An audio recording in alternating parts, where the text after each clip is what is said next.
All right, let me just begin with the note that pursuant to the authority by the Massachusetts legislature extending Governor Baker's original suspension of the open meeting law on March 12th, 2020, and his strict limitations on the number of people who would gather in any one place on March 15th, 2020.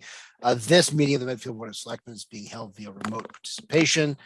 No in-person attendance of the public is permitted, but we've made every effort to ensure that persons who wish to view the meeting while in progress may do so by following the instructions in the meeting notice. I appreciate everyone's flexibility with the change from a hybrid to a Zoom meeting necessitated by exactly what you think is necessitated by, as we all manage the various sets of rules, regulations, and provisos and recommendations that we're required to do because of the current circumstance and the reaction of people to it. So we will begin. This meeting is called to order.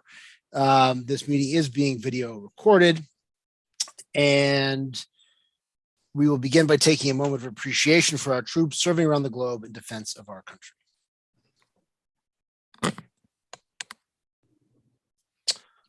All right, thank you very much. All right, our first agenda item for today is the public hearing on the Medfield Community Electricity Aggregation Plan. I'm going to declare that the public hearing is now open.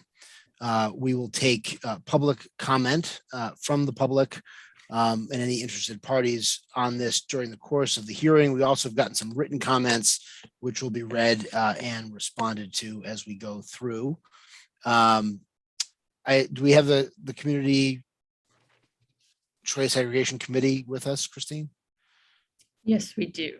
All right. Is someone going to be making an initial presentation before we take public input? Yes, Patrick will be making a presentation to you. Okay, great. And then we'll take, if anyone would like to comment or has questions, please just put your name and address in the Q&A. We'll promote you and you can raise your question. And then for those of you who submitted written comments in advance, we'll read those comments and respond to them or take them into consideration as appropriate. So Patrick, welcome. Thank you very much. And I am joined by Bob Winograd from the committee, and Bob is going to start us off here and then turn it back over to me. Terrific. Can everyone hear me? This is Bob speaking. Patrick, back to the first slide, please. If everyone can hear me, if I'm, please just nod. Okay, terrific. The public review phase of the Medfield Municipal Aggregation Plan began 1 month ago at the December 21st Board of Selectmen meeting. For those of you listening now who may not have been with us last month, I'll review briefly what this plan is all about. Next slide, please. Pat. Goals for this program. I'm not going to read them. They stand for themselves. I'll just be silent for a moment for anyone who'd like to review them.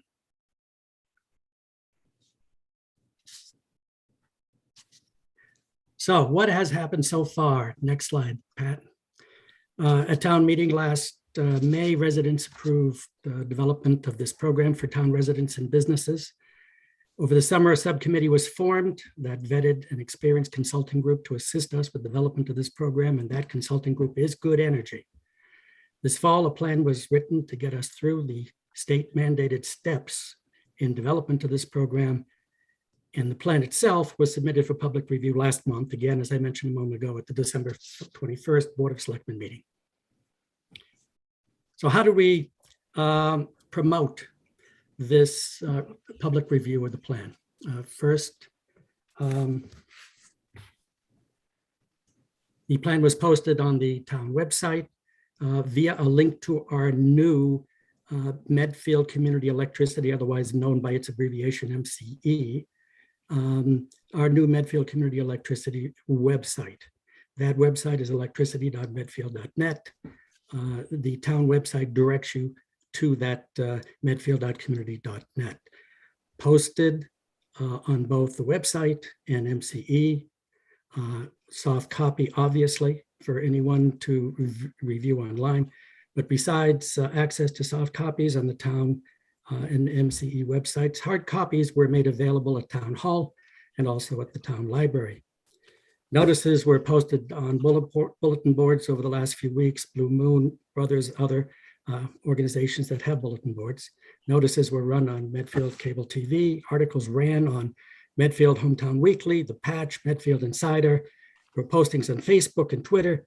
And finally, a reminder for tonight's meeting and availability of the plan for review were spoken to at the January 11th Board of Selectmen meeting. That meeting happened a couple of weeks ago.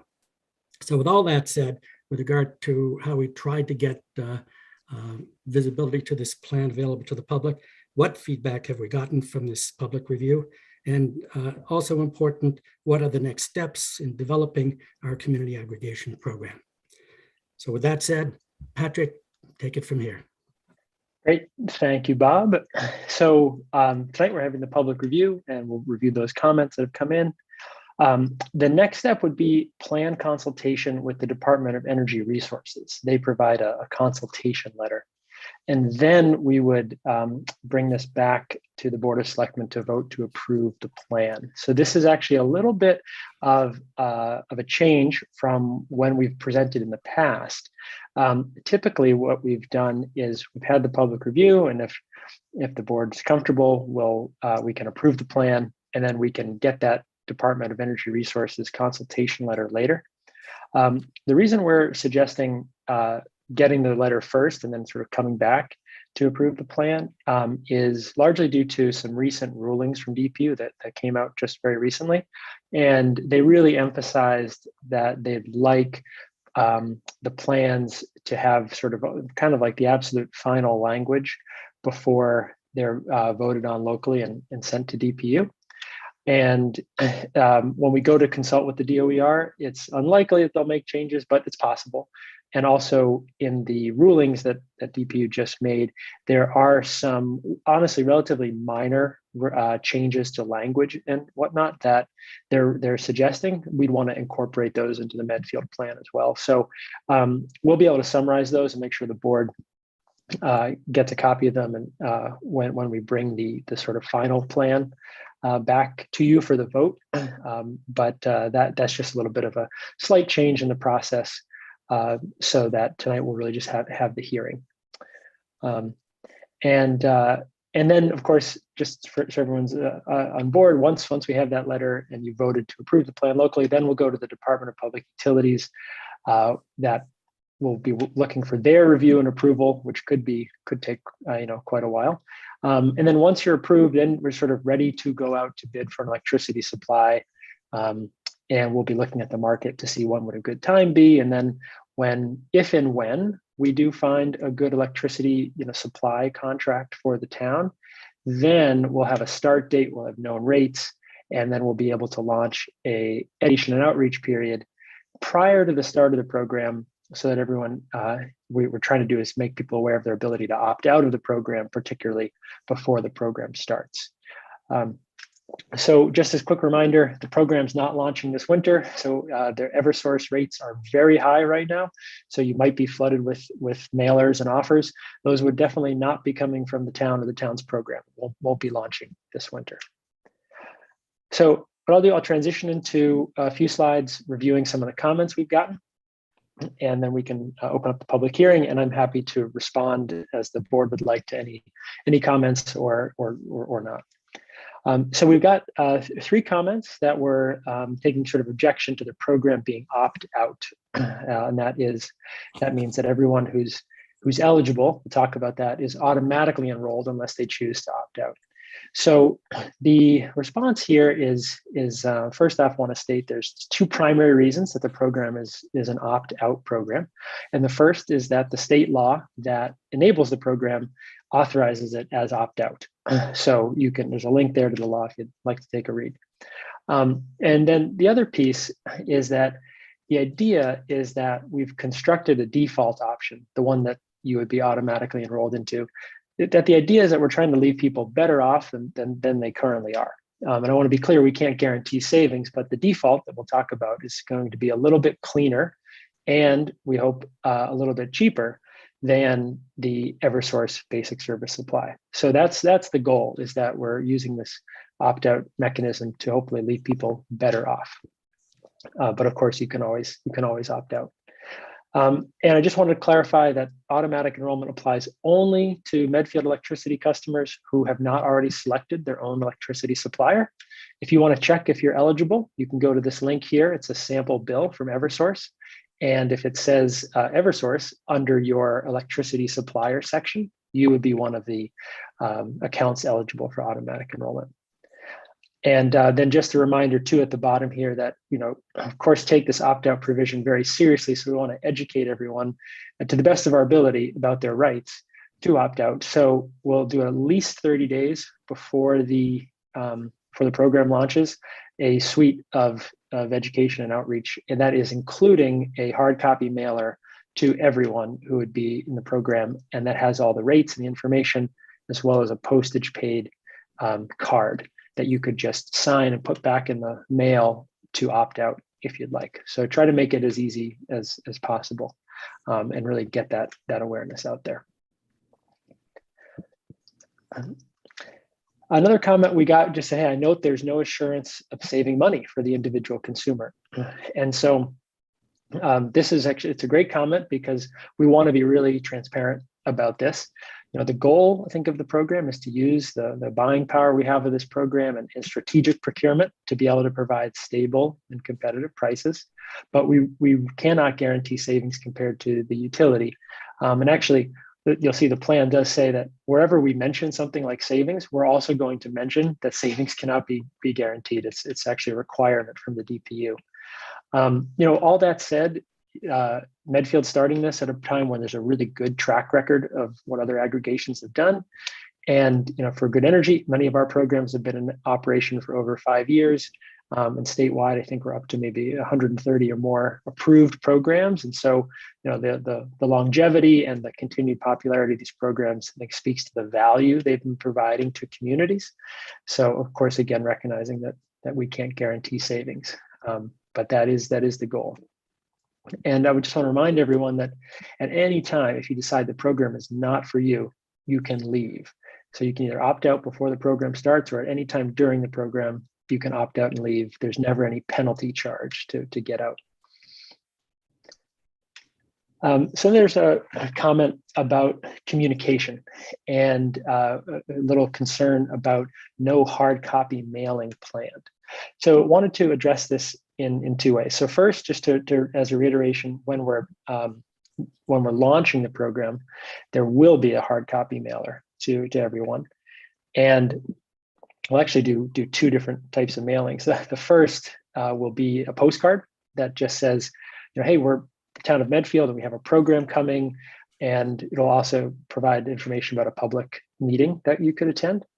And then the second will be that detailed letter I talked about that will have all the rates and the opt-out card, the postage paid card. And these will be going to everyone who's eligible for automatic enrollment. But the question did bring up rate increases. What about communication for rate increases? So wanted to just speak to that for a second. So once the program's up and running, rate changes, I want to stress changes because it's possible there could be decreases.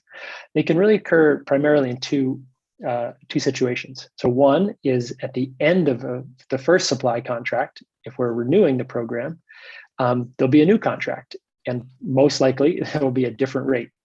And so that could be a new rate, for the next couple of years at a higher or lower value. And then the other is if a change in law occurs. This is something that is most common when the state passes a new regulation or law that wasn't in place when we bid out the contract, but now everyone has to comply with it, and there might be a cost to that. And so a good example is the renewable portfolio standard. If in year one of the contract the state says we're going to increase the renewable portfolio standard faster than originally, well, that's a new cost for the supplier. And what we would do is work with them and town to negotiate a fair cost increase that would reflect the new change in law. So those don't happen very frequently, but it is possible that they happen. So in these cases, what the plan says is that we're definitely going to do press releases, updates at the Board of Selectmen, and get this out on the town website, the program website.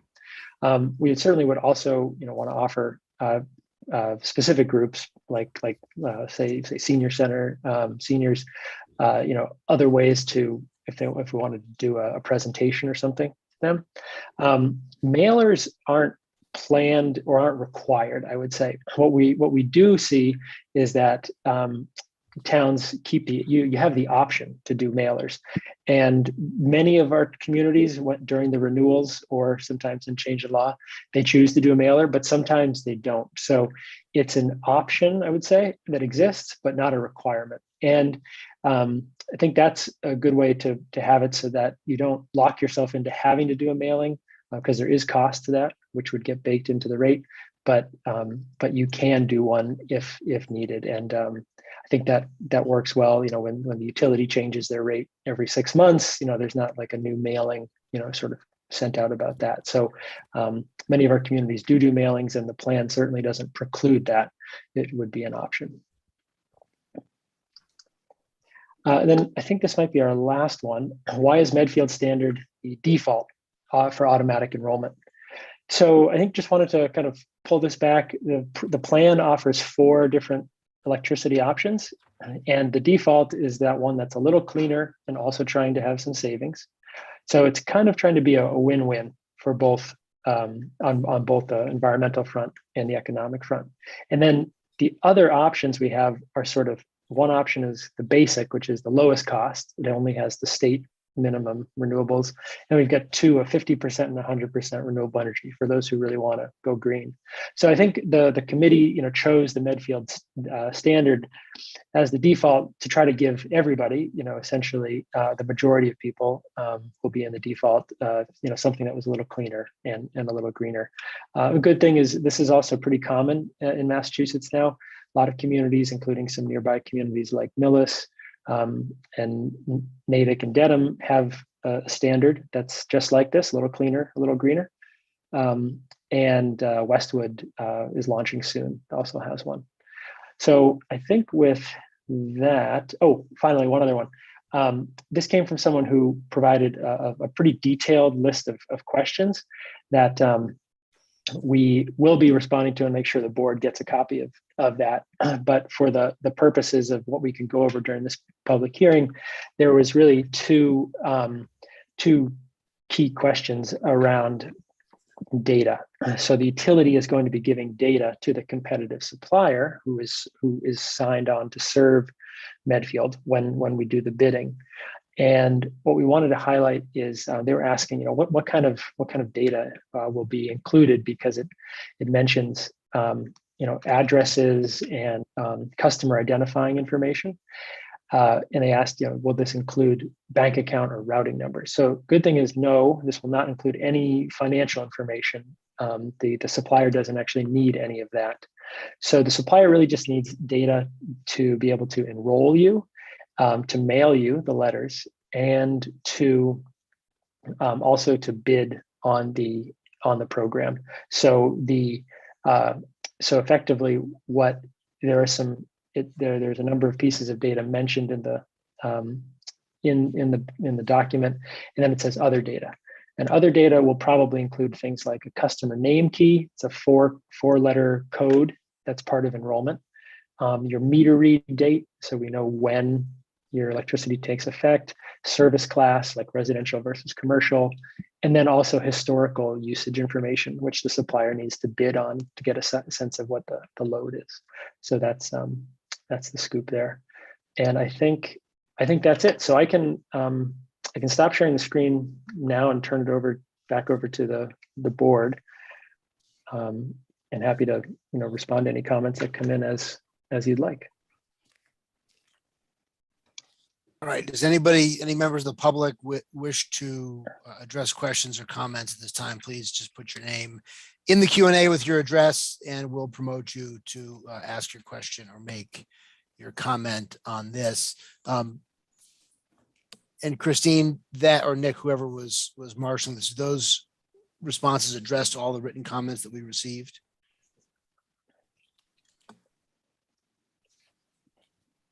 Yeah. Yeah, so those were all the comments we received, except I did want to mention that last comment had sort of a more detailed kind of laundry list of clarifications and questions and comments that we haven't had a chance to provide a full response to, and we'll make sure the board gets a copy of that. Okay, just give anybody who has a question or comment a chance to identify themselves. While we're waiting, Peter Gus, oh, here we go. So Bill Massaro notes that he submitted 3 pages of questions and he's willing to wait for answers. So thank you, Bill.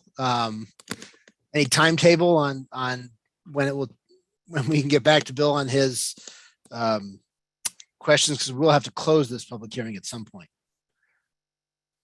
Oh, yes, certainly. So we'll be able to probably respond, to Bill, I think this week. Yeah.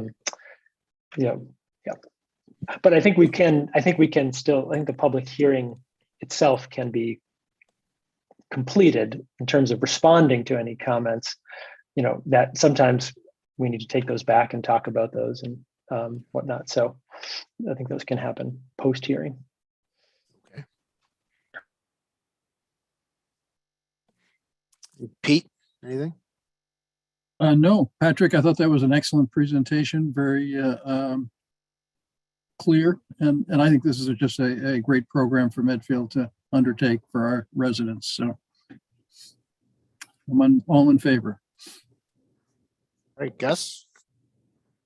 I just endorse what Patrick covered. I think, what I read into a couple of the questions was actually a reflection of my very first questions when I was first introduced to this whole program, which is the opt-out component of it. If anybody that pays any attention to psychological studies knows the default that you get defaulted to, there's usually a good reason for it. I think Patrick, I think you did mention it was actually on the slide, but I think I'm comfortable at this point that we'll be, from everything I've seen, that we will be able to get to a program that will in fact leave people in a better spot if they simply allow themselves to be defaulted to the opt. If they default opt-in, they will be in a better spot than they would otherwise be just being where they're at. So for those who have apprehensions there, I don't think I'm satisfied that you don't need to have those apprehensions. And that was where I was coming from with my first questions when I first got introduced to this. And then the other point to keep in mind is that one thing I'm actually impressed with about the provisions is if at any point in the process, for whatever reason in the process, you don't like it, you can get out of this, and there's no kind of like lock-in period or extended processing period that you got to be stuck there. So if for whatever reason, by whatever standards someone's using, they just don't like how this thing lands on their account, it's actually been, pleasant surprise to me to see how very easy it is to do that. Program's trying to do a good thing. It's trying to do it in a way that is both beneficial financially to people who participate, unless they make the decision that they'd like to pay extra to be, more responsive. I don't see very much downside on this as long as we can put it all together into a program that achieves those goals. Yeah. An addendum, if I could just add this very quickly, and that is the contents of this presentation were presented to the Medfield Energy Committee as well, and that committee has voted to approve its content and the plan in its entirety. So I just want to make that awareness to the committee, to everyone here. Thank you. All right. Thank you. Looks like we have nothing else. So pending responses to Bill's questions, I think the hearing is closed. Gus, can we have a motion to close the hearing? I move that we close the hearing. All right. Pete, second. All right. Pete? Yes. Gus? Yes. And I also vote yes. All right. The hearing is closed. Thank you all for your presentation. Appreciate it. And I think approval of this will be on a future agenda. All right. Thanks, Thank Patrick. you very much. Thanks, Bob. All right. Next up, Rob Gregg from the Vine Lake Preservation Trust to provide an update about the trust and the dissolution of the trust.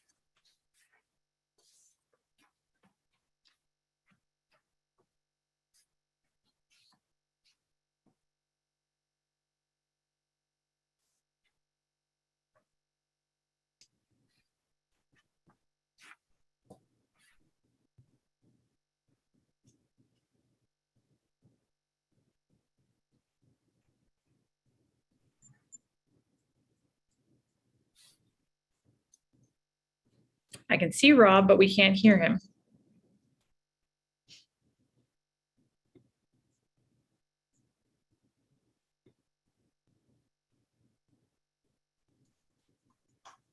that better? Rob, are you there? Now I am. Okay. I've always been here. 50 years. Beyond that. So let me go back to where I started. Wearing the hat of Vineland Preservation Trust tonight. I want to give you some background briefly, and then I have a request to the Board of Selectmen to make.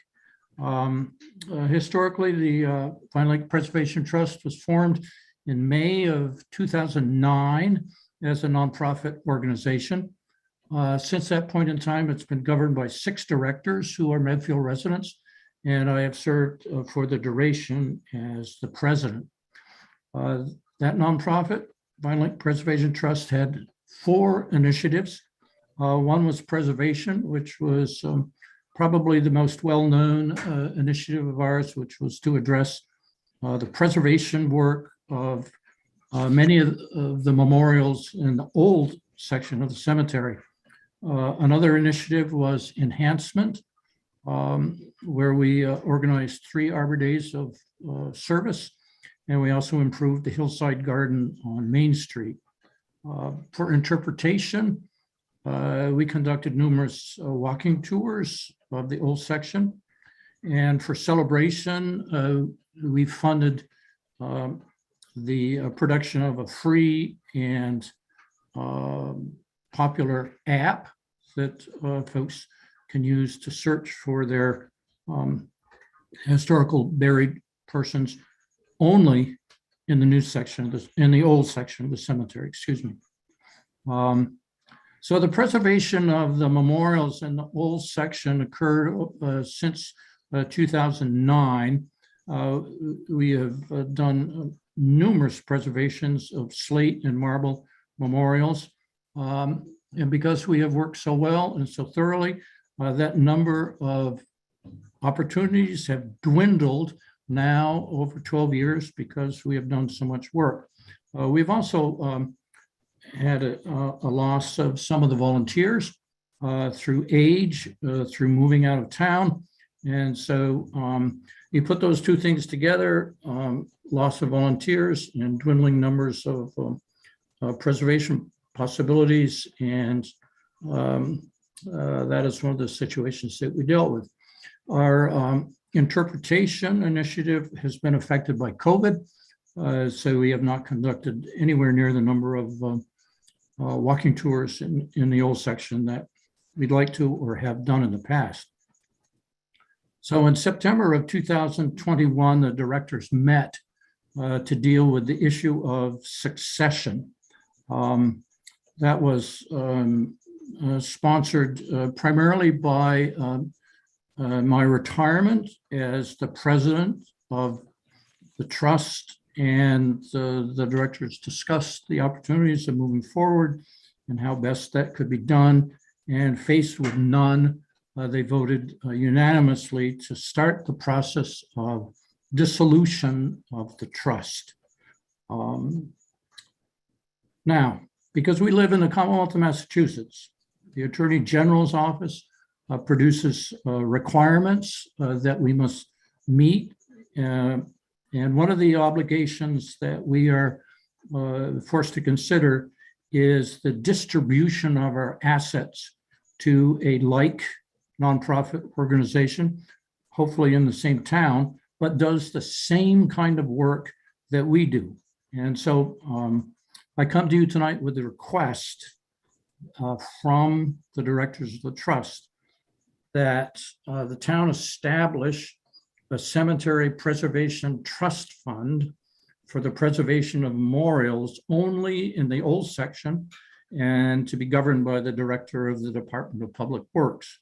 So at some point in time, before we are dissolved, we will issue a check to the town, if you so approve, that will be deposited in the Cemetery Preservation Trust Fund. And this will allow ongoing work for the preservation of memorials in the whole section, which is something that we've dedicated ourselves to, something that will be required over upcoming decades in Medfield. So that is our request for the establishment of the Cemetery Preservation Trust Fund. So that's the background. That's the request. Okay, Rob, thank you very much. Pete, questions, comments? Rob, what sort of amount are we talking about that's being transferred? I figured you'd ask that, Pete. We are talking about a asset distribution of around $25,000. Oh, wow, great. Thank you for all you've done for the Vine Lake Preservation Trust. I've enjoyed the emails for the time that you've been doing it. I never thought I'd get so entertained by emails about a cemetery, but I did. Thank you That's very it much. for me. Thank you. Gus?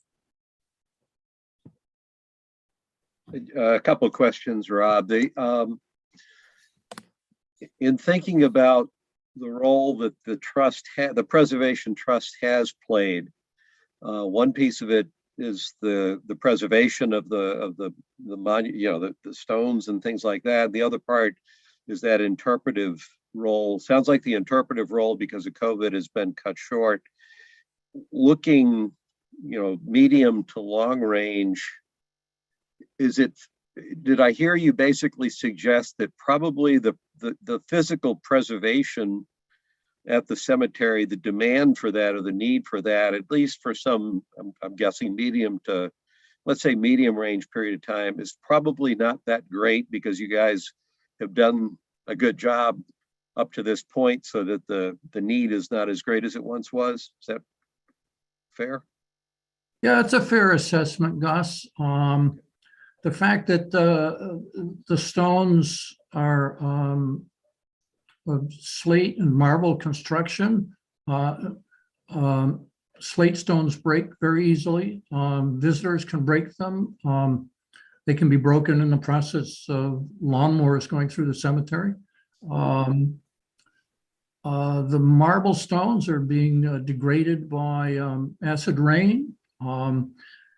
And many of the stones that we cleaned over the years require cleaning again. So predominantly it's the preservation requirements. We tried to address the limitation of breakage by having all those Arbor Days of Service. And it has been very definitely an improvement to have that done, so that the falling trees and limbs don't break the stones. But the fact that these stones are outdoors all the time, and they're old, 360 years old, they're going to break over time. So we wanted to set up a situation where the town could use the funding, which was given by very generous donors over all this time, predominantly for the preservation of memorials. And so going forward, this would be a very constructive way for the efforts of all the people that have helped us over the years to continue to preserve the memorials. The other piece that I think I heard you talk about is what I guess I'd call the interpretive mission that you all have had. Pete's point, I also enjoy the emails that have come out, the walking tours and things like that. I understand with COVID, those have been, discontinued or at least reduced.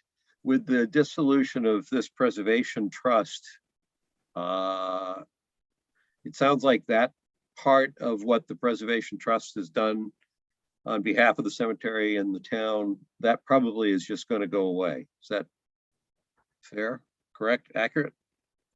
It depends on leadership. If people want to come forward and work on projects that result in walking tour, that's fine.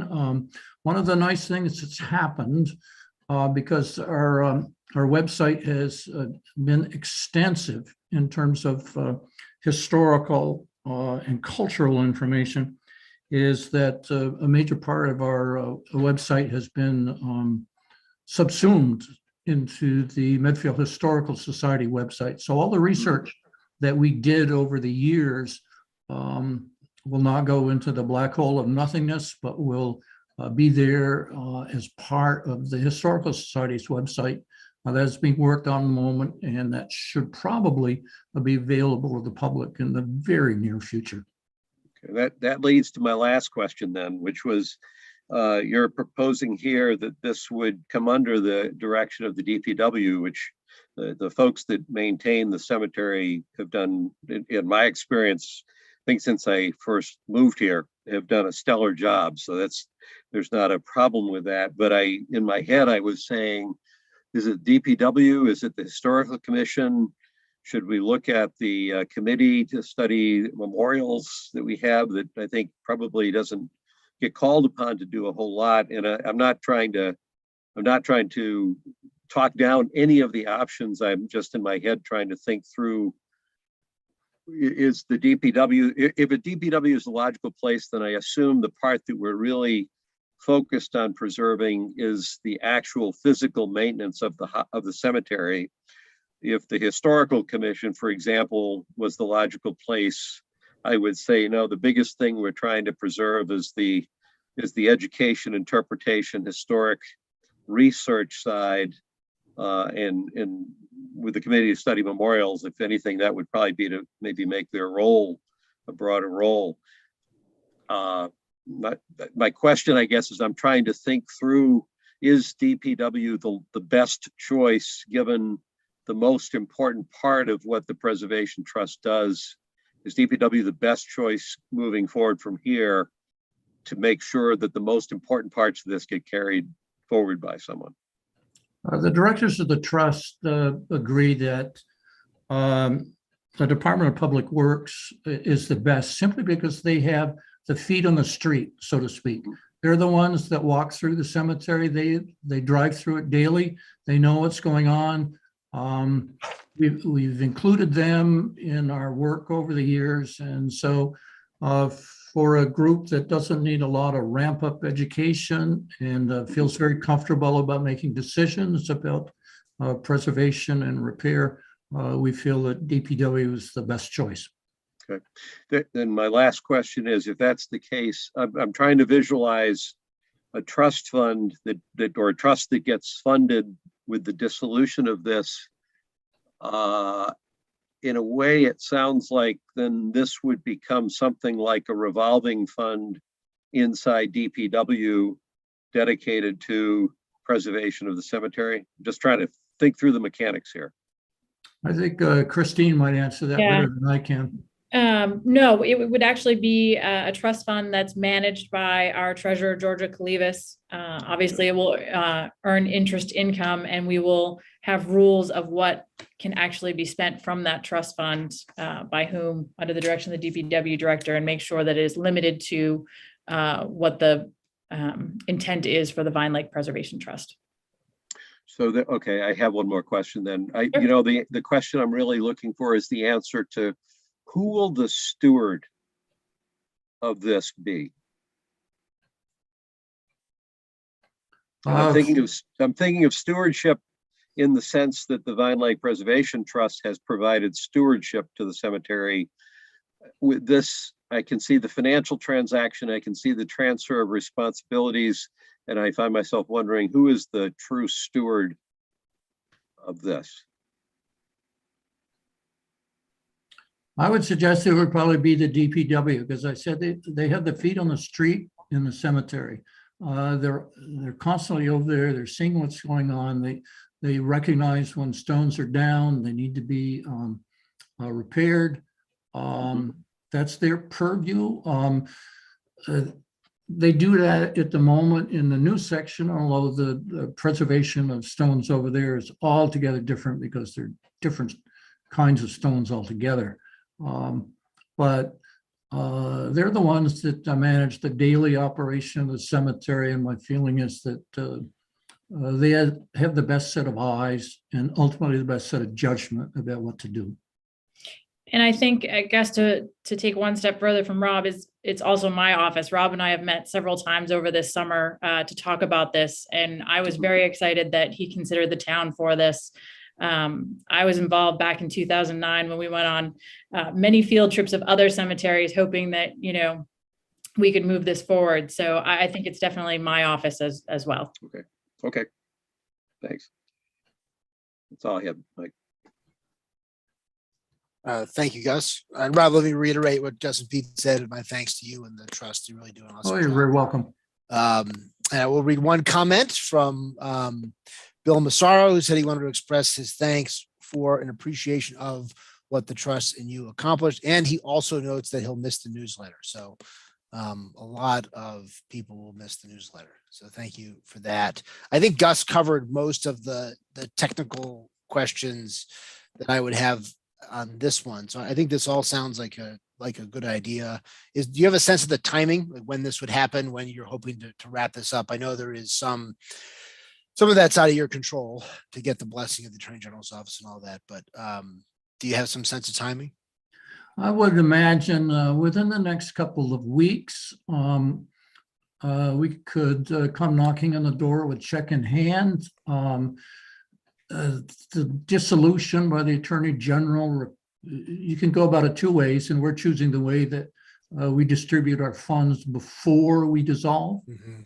So as soon as we realize we don't have any more bills to pay, we will get our act together and have a check cut and delivered to the town of Medfield.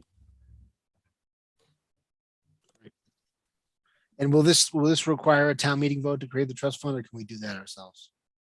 No, I believe you can accept the gift. Great. All right. Terrific.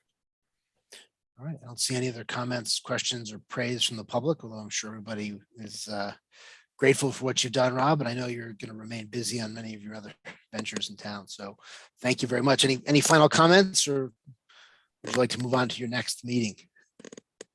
Well, folks have been so very generous with the compliments about the newsletter. The only thing I would suggest that if you're not yet on the newsletter email list for the Peak House Heritage Center, which sends out a free monthly newsletter, you can fill up your time with that. So, it's been a pleasure for us to work cooperatively with the town of Medfield over these last 12 years. It's a very unique situation where a private nonprofit charitable organization deals with a public entity.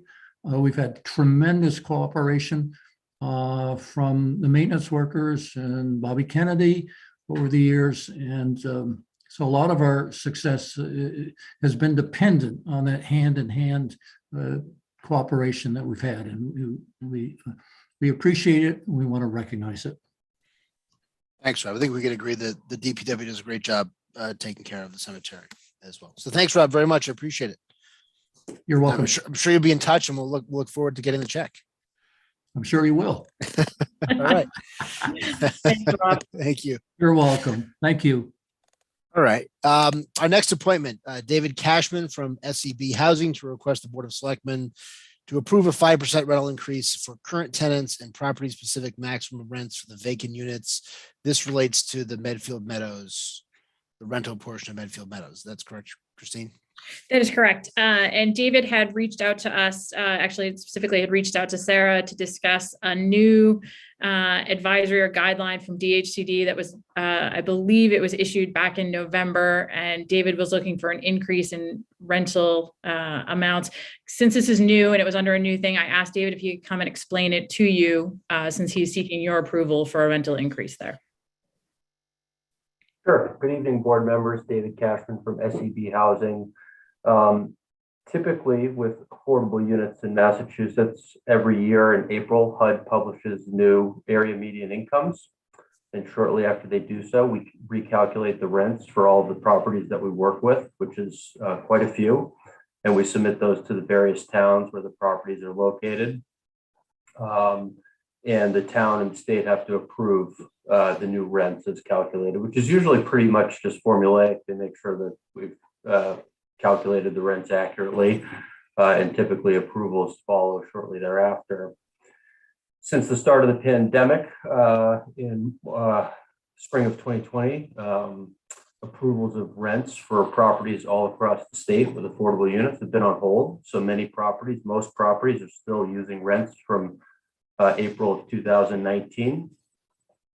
But finally, in November of this year, the state DHCD put out a new guidance saying that they would finally begin to approve new rents again, and other program administrators of affordable housing followed suit, including notably Mass Housing. And the basic gist of the guidance was that they still want to be very respectful of tenants who are in affordable units and try to make sure that their rents are not increased too much. And to that end, they've limited any rent increases to 5% for current tenants from what they're currently, what the current maximum affordable rent is, which again is usually from 2019. At the same time, they've said to the property that if the property wants to sign an owner agreement, and in this case, the owners of Medfield Meadows did sign that agreement, agreeing to do and not do certain things, which I think can mostly be encapsulated by sort of working with current tenants who might be in struggling financially or might have rent arrearages to find other solutions and not sort of forcing people out. That if an owner signed that agreement and agreed to sort of work with tenants, that in addition to approving a 5% increase on rents for current tenants, they would consider approving maximum rents as calculated from the 2021 numbers for vacant units. And so we've been sending out dozens and dozens of these requests on behalf of the properties we work with, and Medfield Meadows is one of those. And I submitted it to Ms. Raposa, and she asked, I think, that I be here to respond to any questions. And I guess before I stop, I would say that at the last moment we were asked to stay on board at another property in Medfield, which is Hillside Village. At the sort of 11th hour on Friday, I asked Sarah if that one could also be considered at tonight's meeting. I don't know that that ever made it on the agenda. I know it was the 11th hour, but perhaps if it didn't make it on, sort of whatever procedure is discussed or agreed upon tonight could streamline a review for that one. David, just to update, it did come in too late. The agenda had already been posted, so we can talk about that. I have a question. I don't know if this is for Margaret Christine to begin before we get into a substantive discussion of this. What is the standard mark that we're supposed to apply here? What degree of discretion do we have to accept or reject the request? And is there any legal guidance on what we're able to do in this circumstance? Not that I've been able to determine. It seems to be pretty much a ministerial act. I didn't find anything in print. I did review some exchanges with the ACD, and all they did was confirm that Mr. Cashman's calculations were correct. I did reach out to several individuals responsible for affordable housing rental units in other communities, including Franklin, who was informed that they've never gotten involved with this before. They just let the ACD do it. Do you know why we're being asked to do it then, if DHCD typically does this? Perhaps, if I may, I'm sorry. I got the impression it was just a formality to the community, to the town at large, and whoever was handling affordable housing or rentals would give the approval, as opposed to it ending up on the Board of Selectmen's agenda. But there were enough questions that we had in-house and we couldn't get the answers, that it was felt that the best way to proceed was to put it before you folks. I guess my question is, are we allowed to say no? Or if we say no, is the DHCD just going to overrule us like they do on certain 40B projects? That's my impression. Yeah. The latter. Right.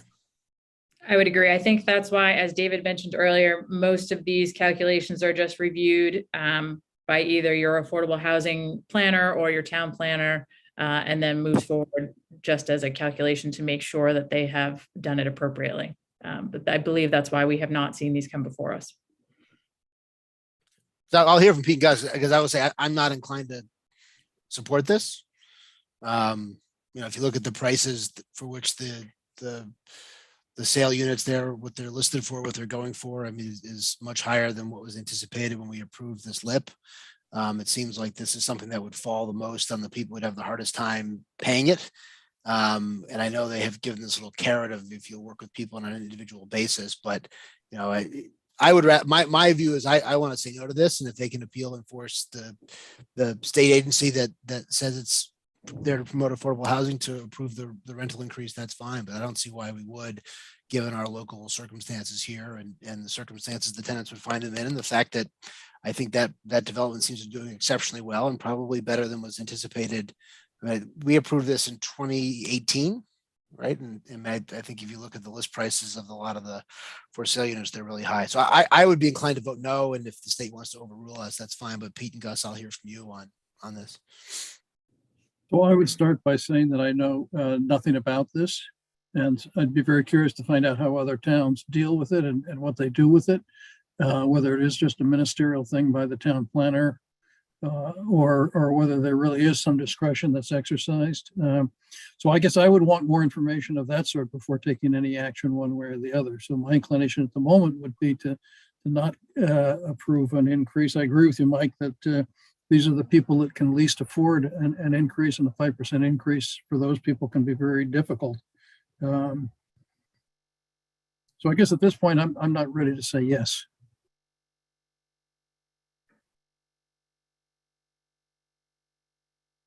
Well, so this is one of those rare times when you're going to get 3 different answers from 3 different selectmen. It looks like to me.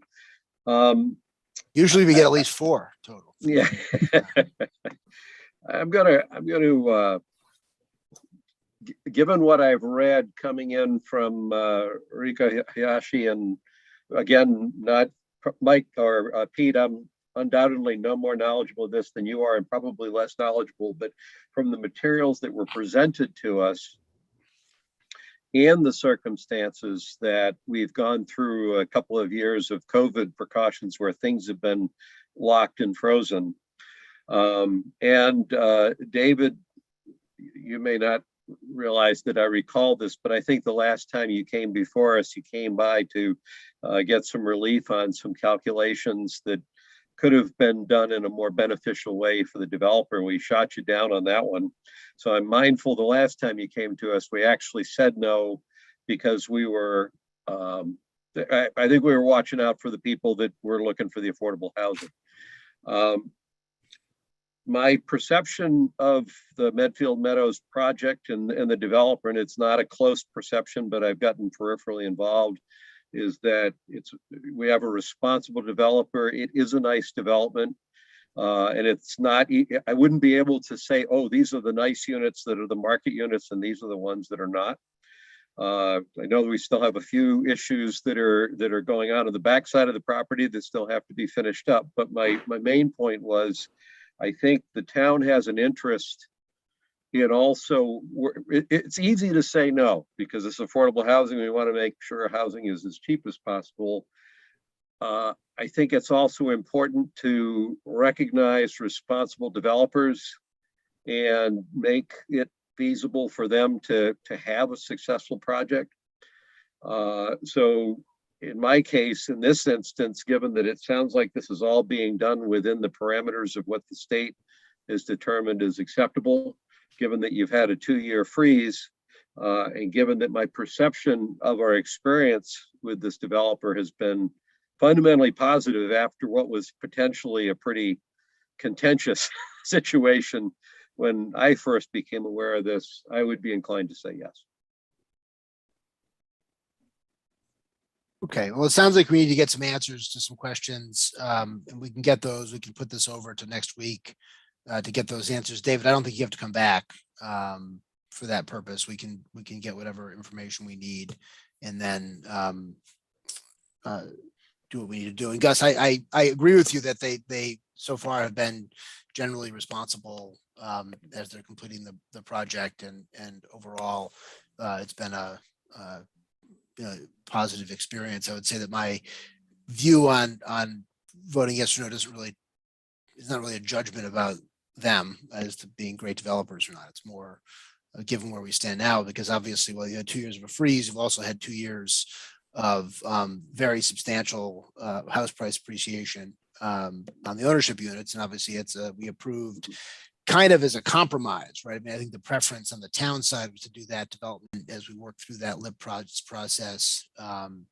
We kind of compromised with the developer on the 24 and 12. And I think given that market, the change in the market on the ownership side has certainly benefited from that change in balance it probably makes it a more profitable development than it would be as a pure rental and less advantageous to the town totally. But I think it was a reasonable compromise. So it's no negative judgment on the developers or anybody else. But for the reasons I stated, I would be a no. But let's find out what our level of discretion is, what the rules are that we have to follow. And as I said, David, you won't have to come back. We'll figure all that out and decide. Hey, Mike, just as a matter of record, and Christine, maybe you could clarify it, or maybe we have to go to Sarah. I thought the compromise on the 12 market units was actually a concession to the neighborhood.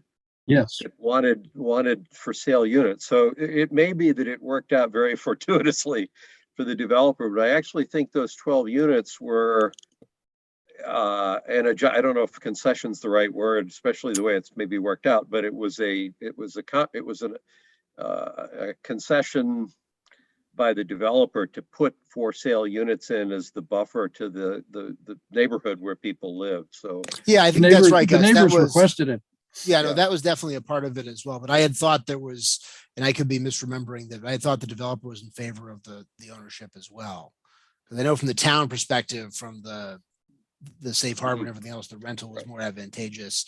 So I think you're definitely right that the neighbors had that preference as well. So maybe that was the dominant concern. But I had thought that the developer wanted some ownership as well. But if I misspoke about that, I'm sorry about that. And in any event, it has worked out. So yeah, it has worked out on that front. And I think it's been good for the town too. I think it's a good development. It looks pretty good there. And again, it wouldn't be a permanent no. It would be this time around from my perspective. Let's find out what the rules are and see what discretion we have and all of that. But yeah, thank you guys for that clarification as well. That is correct. It was the neighbors. Before David leaves, can I just ask him what his experience is in other towns, how other towns handle this? Since you're probably way more experienced with this than any of us. Yeah, sure. That's a fair question. To be totally honest, I think most towns just say, if the numbers look right and DHCD is okay with it, then we are too. There are a few towns that will say, well, that feels a little high. We'd like to try and limit it to something less than that. Watertown comes to mind. Sometimes the rents go up by X and they'll say that feels like a lot. Let's limit it to 5%. I don't know that I've ever seen a town on its own say, we just don't want to approve any rent increases. It just doesn't feel right. It feels exorbitant. It feels like it's going to be hard for tenants. And to say that independent of kind of DHCDs being willing to approve it. So that's sort of my experience. I think in most cases, towns just approve, but there are some exceptions. And do you agree that if Mr. Kelly doesn't like what we decide, that he can go around us to DHCD and ask them to do the increase? Well, to be totally honest, if you read the regulatory agreement, I think both is required. I think the town approval and DHCD approval is required. So I think if the town reading the regulatory agreement said we are not going to go along with this, I don't know that the developer could appeal directly to DHCD to have them overrule the town's position. Now, then that could pose further questions about what's sort of contemplated in the regulatory agreement. Is the town even sort of supposed to be given this discretion, or is the town sort of going beyond what's contemplated in the regulatory agreement? And to be totally frank on that front, I'm not sure it's that clear. I think most developers want to go along and get along. They're not looking for a fight. But, if pressed hard enough and feeling like years are going by and nothing's moving, especially in light of DHCD finally approving rents again, they might say, hey, this isn't what was sort of agreed upon or contemplated. And perhaps would want to challenge it. That's my view. Thanks very much, David. That's very helpful. Please do relate to Mr. Kelly that I found him to be a very good developer too. I will. Thank you for everyone's time tonight. I guess I'll wait for a response and then I can follow up with Ms. Raposa on Hillside Village, which is the other property that didn't make it onto the agenda tonight. Right. Yeah, and you won't have to come back for that one either. I think if you submit whatever you have in writing on Hillside Village, we'll take them both up together. Obviously, we would love to have you, but if you have something better to do with your time, but you're welcome to skip it. And we won't hold it against you for not coming back. I appreciate you being here tonight. I appreciate you saying that. Thank you everyone for your time. Thanks, David. Okay, good night. All right. Now everyone get out your green eye shades as we move on to the budget outlook, revenue projections, and the free cash and financial policy certification. So next item 3 is the fiscal year 2023 budget outlook and revenue projections. Yes, so actually Nick's going to start sharing a presentation we have for you this evening. Great. Once that comes up. Okay. I just wanted to, before I begin, I wanted to let you know and our residents that our town accountant, Joy Ricciuto, will be retiring at the end of this fiscal year. Joy has been the town accountant in Medfield since 2000, and I'm not so sure she is, but we are looking forward to working with her on one more town budget, even if it is still during COVID. So we wish her all the luck in her retirement, but we're excited to get one more budget with her. So the purpose of our presentation tonight is to discuss both the projections for our revenues and our expenditures as we officially begin and kick off the fiscal year 2023 budget process with the warrant committee. Next slide. So let me begin by giving you an overview of the big picture for fiscal year 2023 and some of the assumptions that we're making in our revenue projections. As we're formulating this budget, we are taking into consideration that we rely heavily on our residential property taxes for revenue.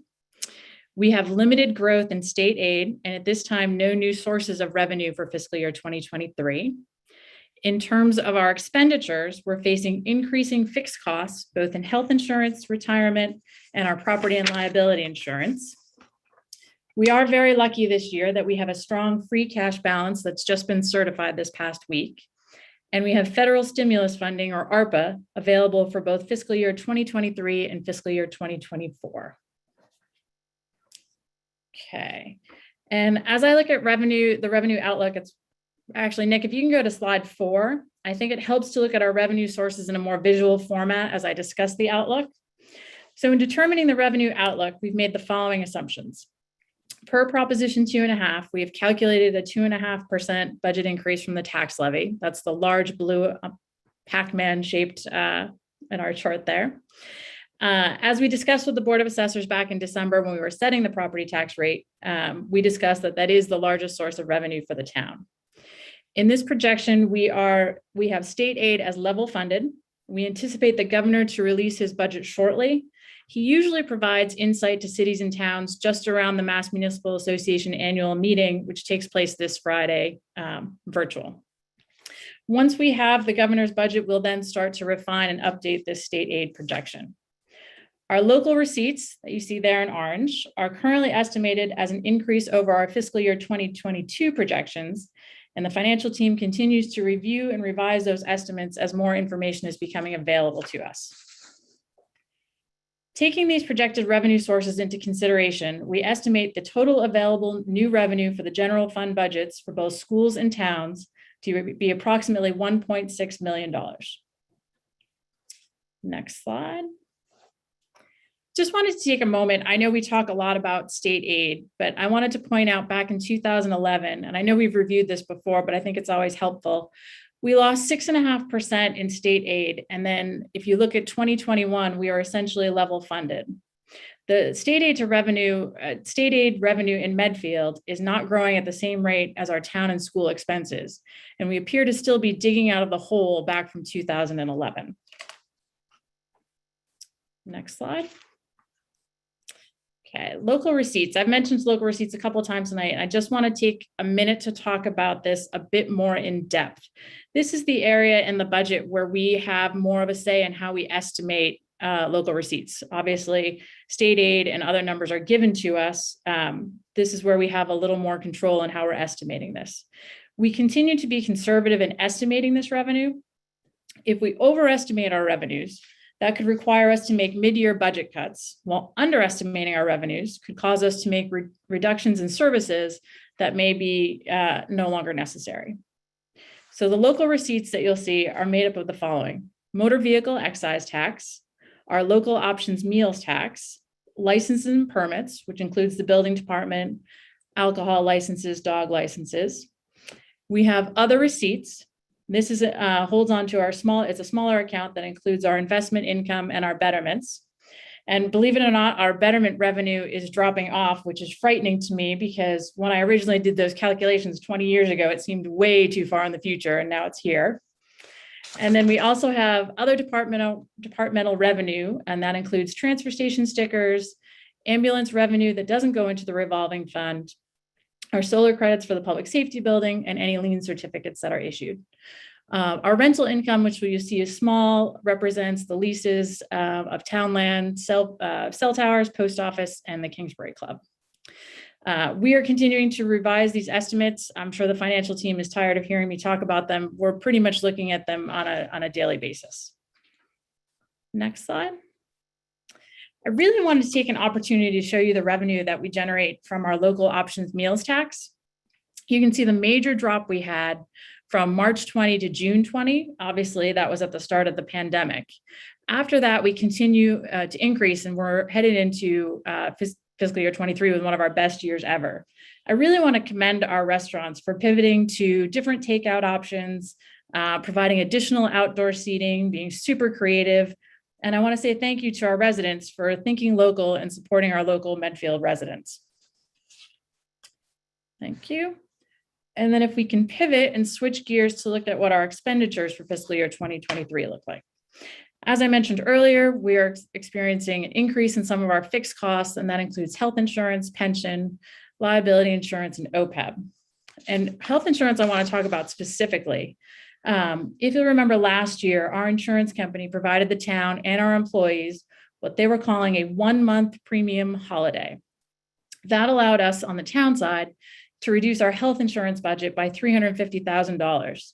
Our budget for fiscal year 23 will now include that $350,000 and any additional increase over that amount. So when we present the town budget side next week, we'll point that out again, but I want you to know that we're starting from a negative on our health insurance based on that $350,000. We anticipate having our final insurance information towards the end of this week as well. They seem to time that both up with the annual meeting. Next slide. So Nick and I started meeting with our department heads earlier this fall, and our guidance as they were preparing their budgets were to maintain level service budgets. However, one of the goals we had in working with the department heads was to restore several positions that were eliminated in the fiscal year 2021 budget when we faced a reduction in revenues during that first year of the pandemic. And these include 2 part-time and 1 full-time position. You'll see next week when we present the town department budgets that we are seeking 2 new positions, both a full-time position in DPW and a 1 part-time position in the town clerk's office. We don't take the introduction of new employees lightly, and we believe based on the increased level of service that the departments are being required to complete, these additions are necessary. I think it also helps us in terms of our succession planning. We've talked a lot about it, particularly in DPW, but we haven't actually put anybody in place to make that happen. And as a reminder, as we go into town department outlook, we are currently negotiating both the police and fire collective bargaining agreements, and they expire on June 30th of 2022. And I also wanted to provide you tonight with an update on the capital budget. As you know, town meeting last year created the Capital Stabilization Fund. And this fund can only be used to fund capital projects, debt service related to those projects, equipment, vehicles, public works improvements, and essentially any non-building projects. The committee began meeting over the summer per our financial policies. However, we had to put a hold on our final recommendations. And that was due to clarification on our federal stimulus funds and our ARPA. We anticipate between free cash and our federal funds that will allow us to fully fund the fiscal year 23 and 24 capital budgets. as I've been talking about over the last few months, there was some issues coming through our ARPA money coming through the Norfolk County. And we have been waiting for the Treasury in Norfolk County to issue some final guidance on that. I actually have a Norfolk County managers meeting tomorrow, and hopefully we'll have the final guidance on that and be able to move forward with the capital budget next week. So our next steps will be in next Tuesday to provide the department town budgets to you. The warrant committee will be presented with them on January 26th. The school committee is holding their budget hearing on January 27th, and we anticipate a full budget presented to the Board of Selectmen warrant committee in February. At the same time, we are collaborating with the UMass Boston Collins Center on the new budget document, which after our meeting last week, we anticipate we should be able to put into place for the fiscal year 2023 budget. Any questions on our budget projections or outlook? Chris, were you saying that we're going to use all of the ARPA money for the capital and this year? No, we anticipate being able to fund the capital stabilization fund, the request for the next 2 years with the 23 and 24, but that will not use up the entire amount of ARPA. Once we get the final, I have a final discussion with Norfolk County, hopefully tomorrow, we'll be able to provide you with an updated ARPA spending plan as you had requested.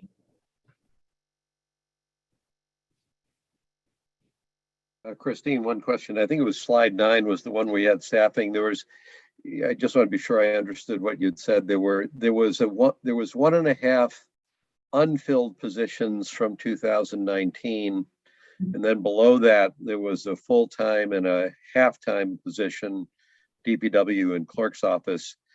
So is the 1.5 that was not filled, that's in addition to the 1.5 that you're at? It's true staff growth as opposed to what were the one, I just don't remember what the full-time that we didn't fill, because I was thinking that was DPW, but.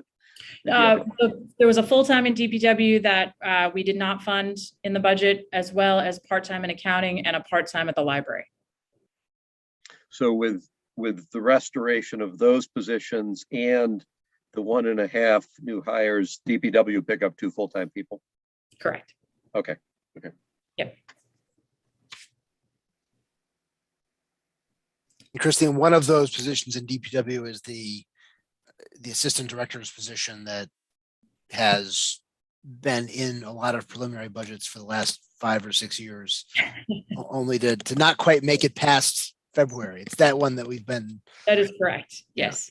And I think it would be beneficial for us to begin to fund that project. We talk a lot about, as I said, about succession planning, but then we're not actually putting pieces into place in order to make that happen. And we're also asking our DPW and Maurice Goulet, our director, to take on more and more projects, which is why we want to restore the original highway position that was cut. They're now going to be responsible for the maintenance of the rail trail.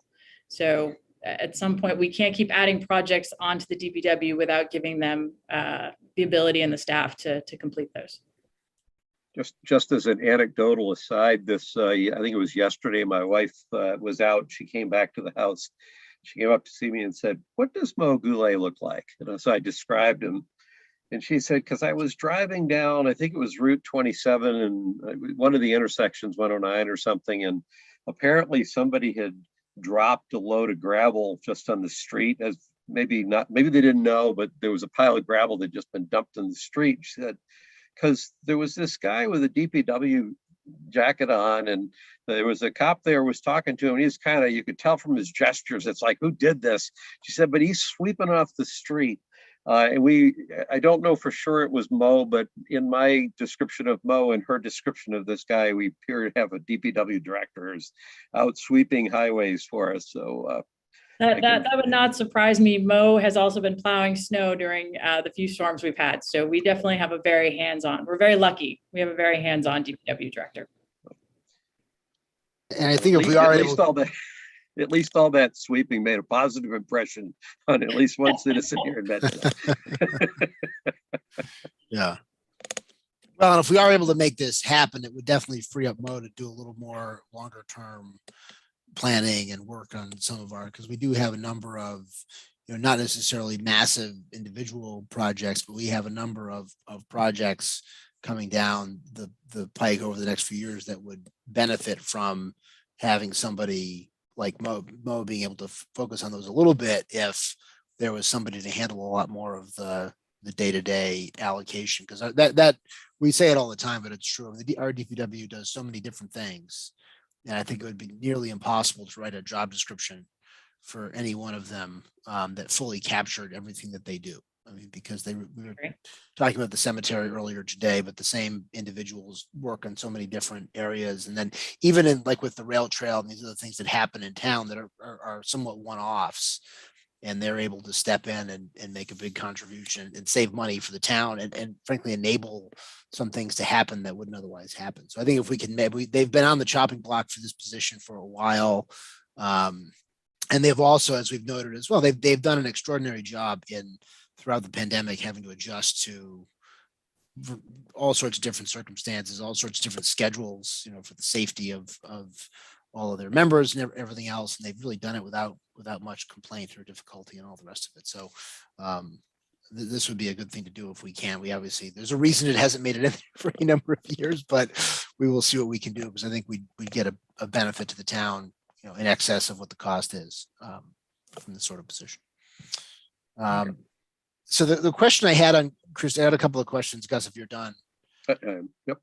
So with the increases in the health insurance anticipated for this year, I mean, is this in line with just the steady increases that we've seen over the course of the past, decade or so, or do you anticipate a larger jump than that?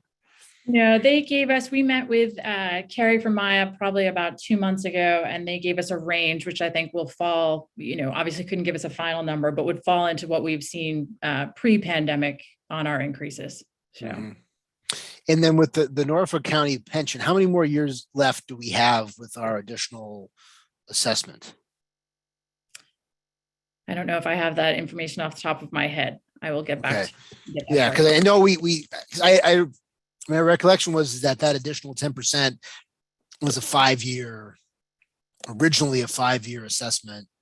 I'm assuming that the fund has performed well over the last several years, although I don't know when the last time we got an update on that was, but it would be helpful to know where we stand on that front and whether that additional assessment will actually sunset according to the expected schedule, or if they anticipate extending it.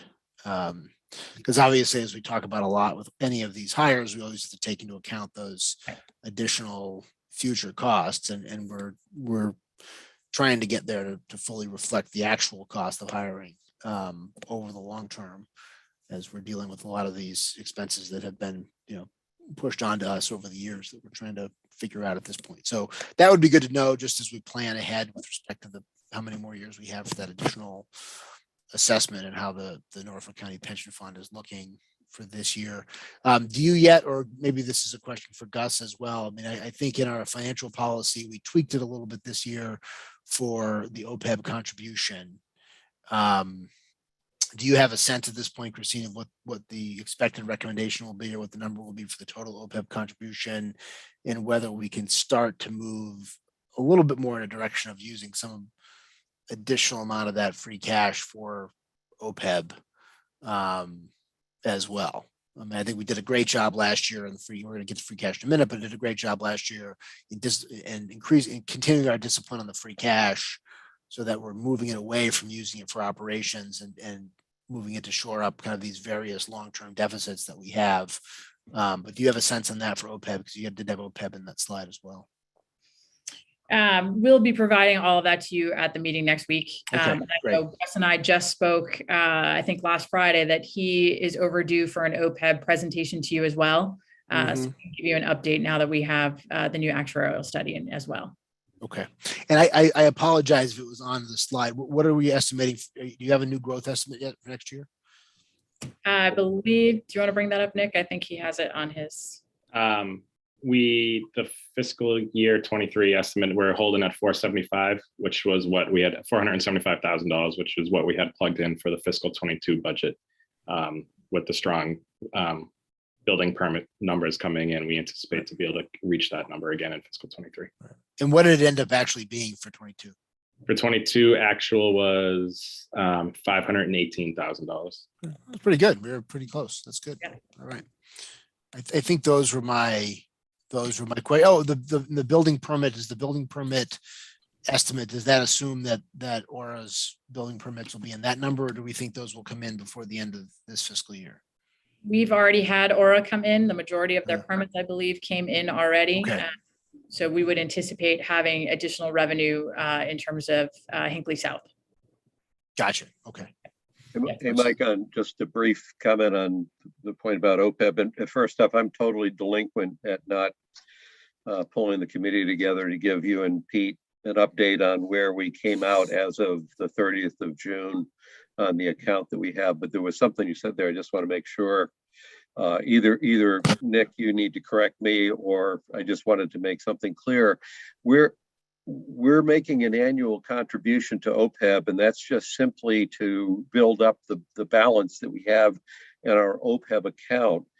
In addition to doing that, we've been paying the benefits themselves on a pay-as-you-go basis. So what's happened over the years that's interesting is that the calculation that was used to, we've done a number of things that have reduced our original projected liability down to a far greater degree than our contributions and the return on our contributions have earned.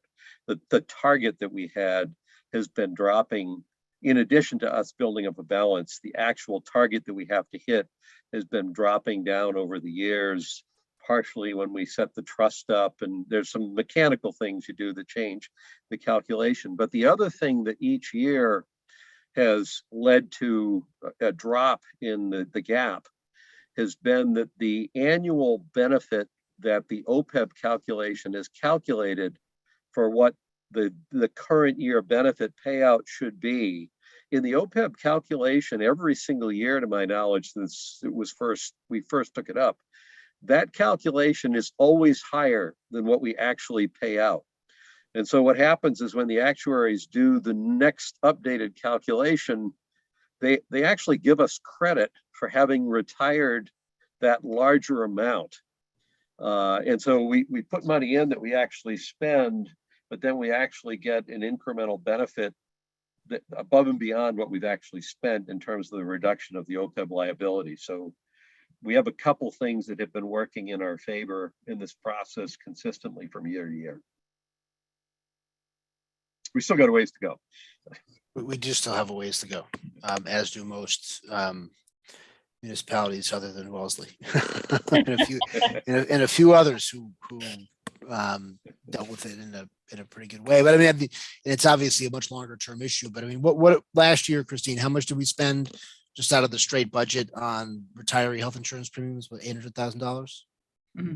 Yeah. So I mean, if we had a fully funded OPEB trust fund, that would be an $800,000, either an $800,000 tax cut to the taxpayers, or it would be $800,000 more in services that we could buy that we're currently paying, because in the past these benefits were promised without being funded. And so if we were able to fund that fully, that is money that would, those premiums would be paid out of the trust fund and not out of the ordinary tax levy. And you only have to make an annual trust fund contribution in respect of your estimated future premiums for your current employees and retirees. So it turns into real money for taxpayers that we're paying, that should have been set aside over the course of time. And that if we were able to fully fund it, that would be a significant, through whatever source, that would be a significant, preferably from my standpoint, ability to reduce taxes for taxpayers.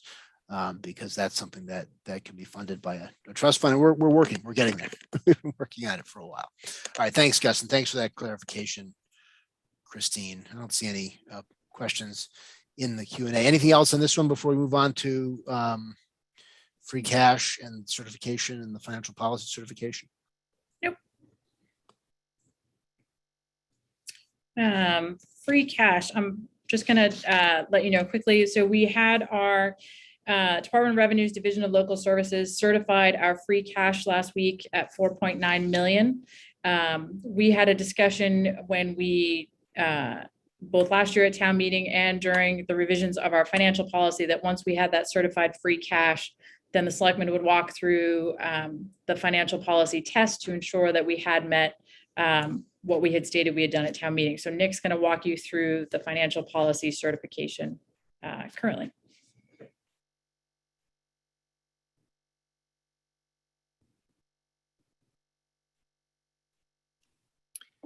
So this is our reserve fund and financial policy analysis sheet that we've looked at a few different times. I won't go over it too much in too great a detail, but I'll just note that this is our fiscal 22 column here.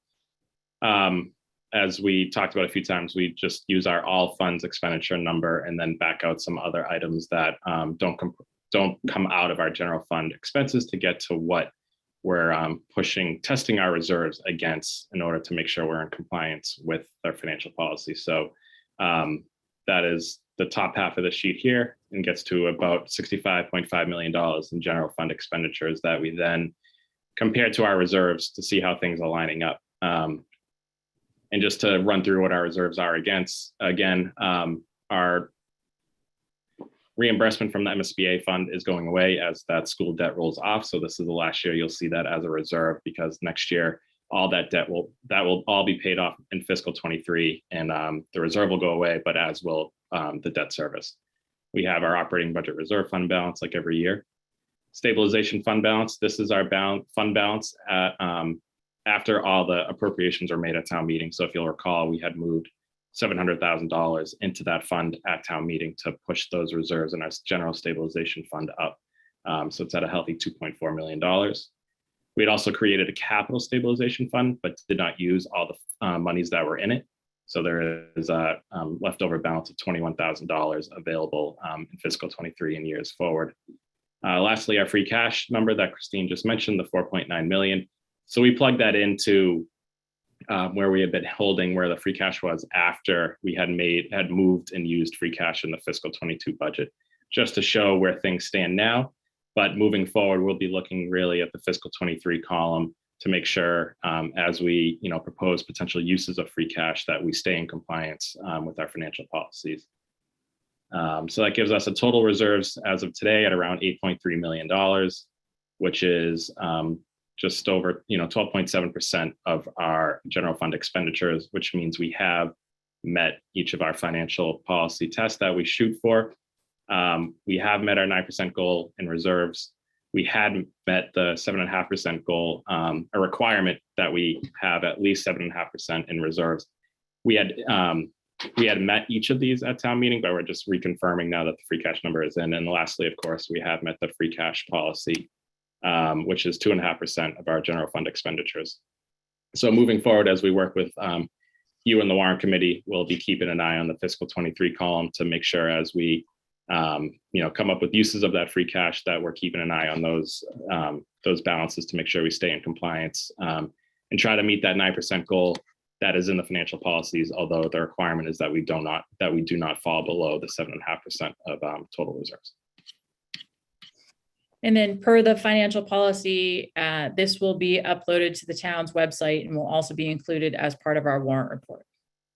And I'll also mention that with the close of the fiscal year, we did get some updated balances in some of our other reserve funds that we don't use in testing against our general fund. So water and sewer free cash down at the bottom. The water and sewer board shoots for about $1 million in each. They've exceeded that on the water side and are at 937,000, on the sewer side. The municipal building stabilization fund, as we've received those MSBA reimbursements back, we've directed those into the municipal building stabilization fund. And each year we haven't necessarily used that full amount. So that balance has grown to just over $860,000. And then upcoming at this year's town meeting, there is $171,000 available to be transferred from additional MSBA reimbursements back into that municipal building stabilization fund. So that's a couple of the other reserves that don't fall under that general fund category. I just wanted to keep you up to date on.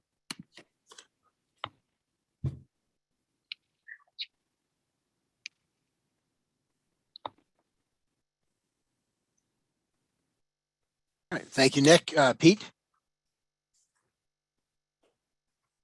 It's good to see that we seem to be improving our financial picture. As we were pointing out before, we've basically been paying for the health insurance that should have been paid for by the town 10, 15, 20, 25, 30, 40 years ago that wasn't part of the budgets in those days. So we're having a little extra difficulty.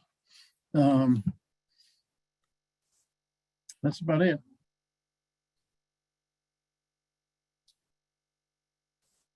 I have one question for Christine and Nick, and my guess is it's a question that might either be hard or impossible to answer. I'm looking at the, if you look at those charts and you look at the free cash that's left over after you've met the standard, obviously we have bigger numbers right now and projected to go out for a couple of years at least. The thing that I think doesn't show up on there is what I'm going to call the COVID relief fund overhang, in the sense that we've been able to absorb some of the costs that we've absorbed through the relief funding fall in a gray zone between costs that we would never have faced if we hadn't had COVID and costs that qualify for relief funding support that we might have had to cover anyway. And I'm trying to get a sense of the dollar value of that gray zone that says, well, when you look at these numbers, it looks like we have a good free cash balance, but when those relief funds are expended in 2 years, if you did a pro forma and took that out, what would that ballpark, what would that actually look like in terms of really understanding what that higher free cash balance means as a real cushion versus sort of a short-term cushion as a function of what's been going on? Is that a question you can answer? I can't give you a specific on the amount of money, but I can tell you that's why you're seeing an increase in the amount of free cash, because you're seeing a greater amount of budget turnbacks where we were able to cover some of those costs we had anticipated were able to be covered either under the CARES funding or through FEMA funding. Okay. And what I'm obviously, being the finance curmudgeon that I've been trained to become for the time I've spent in the warrant committee, I'm picturing 2 years out, suddenly the tide starts to flow in the opposite direction around where the pull on funds is, so that while it looks like a nice thing right now, and it is, if we play it with a longer term perspective, it's not quite as fat there as it might seem to be right now, maybe even out through a year from now. So we'll take the easy budget cycles, but yes, we'll end up paying for them at the end. Yes. Right. Well, I think that's a good point, Gus, because it counsels in favor of sticking to the discipline that we've had in the use of free cash. That what this is, to the extent we can use some of these funds, particularly with sort of even the unseen unfunded liabilities, right? Like the unseen unfunded liability that we had in the town of probably about, I don't know about the total, probably about $1 million worth of fire trucks, right? So we had an unfunded, unseen liability 2 or 3 years ago because we had 2 fire trucks that were extraordinarily expensive and obvious necessities to the town that needed to be replaced that we didn't reflect anywhere, right? We've covered those. We've been able to cover within the rules of the program some of these previously unfunded liabilities, which should enable us to kind of dig ourselves out of some of the various longer term holes that we've had, rather than taking the approach of going back to what we've done before with free cash, which is using it to sort of supplement the operating budget, to avoid an override, to avoid sort of uncomfortable issues where you could use it. And I was actually just pulling back up, Nick, when you had your the sheet up there with the calculations. I'm pulling up what I had as when I originally did my projection of where we were going with these reserves, which led to our creation of the financial policies. And when we did that in fiscal year 18, there was $1.1 million in the stabilization fund. Our reserves as a share of expenditures was actually high. It was 13.8%, but of that 13.8%, over 5 million was from the MSBA reimbursement fund from the 2008 refinancing of the MSBA's obligation. And that was the lion's share of our reserves at the time. It was the lion's share of the reserves in 2015 when our bonds in the public safety building were rated. And obviously we saw in Nick's projection, this is 5 fiscal years later, that's been paid down. It's at 583 and it's going to 0. I was happy to see that the numbers I had up are the exact same numbers. They should be the same numbers as before. But we've been able to get from where we would have been absent that course correction. We'd probably be at under 6% in reserves had we stuck on the path that we were on 5 years ago. But with that change and with the discipline from the town administration and the warrant committee and everyone else, we've been able to get back to, get back to where we were, closer to where we were before, but with a more stable foundation, because our reserves were, from an accounting standpoint, they looked higher than they really were, because those funds were committed. They've been paid out. They've been paid out as debt service on all of those bonds from the 2001 to 2003 3 school renovation projects. So I think while we're not out of the woods, I think we do have an opportunity, if we can adopt the disciplined budget again this year, to put ourselves on a stable footing and to transition toward what I think will probably be the last piece of addressing all of this, at least from a policy standpoint, which would be to identify some stable source of funding for the regular capital budget, similar to what we did for the municipal building stabilization fund. I think that would be, we don't need to do it in the next year or two, but I think that's something that as we look ahead, or as the board and the warrant committee look ahead, is something we ought to be thinking about, because that, I think, would be the last piece of the puzzle. And we could get to the point where we can, if we can get our stabilization fund and those permanent reserves to a high enough level, we don't have to worry as much about the free cash as a source of our general reserves. I mean, last year we made a big contribution to the stabilization fund. I certainly think as we build this budget, we should be looking to make another oversized contribution to the stabilization fund and get those kind of longer term reserves locked in there. And we have some potential sales of town property and town land that will pad some of those funds as well. So I just wanted to note that as well, and to echo what you said, Gus, that the good free cash position, the free cash position is even a little better than it looks, because from a balance sheet or from an accounting perspective, we used a lot of free cash last year. Now, from our reserve standpoint, we used a lot of it to move to other reserve accounts.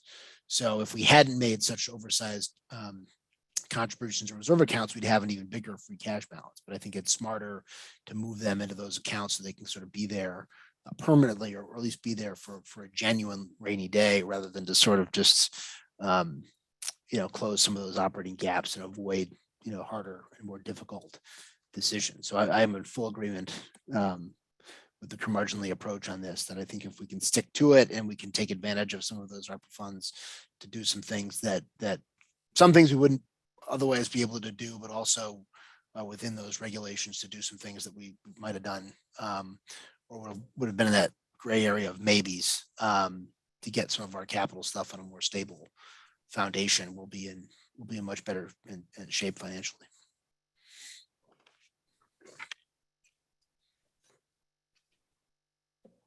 And I was thinking back too, just speaking of old presentations, is when you put up the thing on state aid, Gus, the analysis that you did probably 2 or 3 years ago, where you sort of went through the last 10 years of the budgets and how close the close match between, compared to what we've done in the first decade of the 2000s, we didn't do that many overrides over the last 10 years, but the overrides we did do over the last 10 years, it's almost dollar for dollar to our reduction in state aid, right?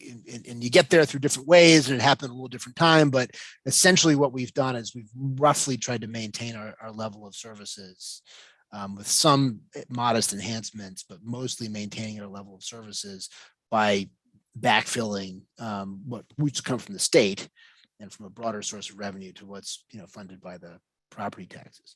And then you look back in those old charts in the 80s, and 35% of the budget was coming from the state. It was an entirely different world. So do you need a vote from us tonight, Christine, to certify that our fiscal year 22 budget complies with the town's financial policies, and then instruct that test be posted on the website and then eventually published in the warrant report? Yes, please. All right, Gus. I move that we, vote to approve the publishing of the financial tests on the town website in recognition of the fact that we have determined that the financial goals for the town have been met by the FY23 budget that's projected here. And I guess what we're approving is that it be published and made available to the public. And certifying that it complies. Are we certifying it, or is it the state that certifies it? You are certifying. It's your financial policy. So we are certified. Okay, we get to certify too. So I move that we certify that the free cash and the financial state of the town meet our financial tests, and the information can therefore be published and made available to the public. Second, All right, Mr. Peterson, yes. Murphy. Aye. And Mr. Marcucci, aye. Great. Because if it does not comply and we don't certify, we have homework under our policy. Because I believe we are then required to write an explanation as to why. So. And I don't want to add that to the list of town report homework that you're supposed to be working on. So.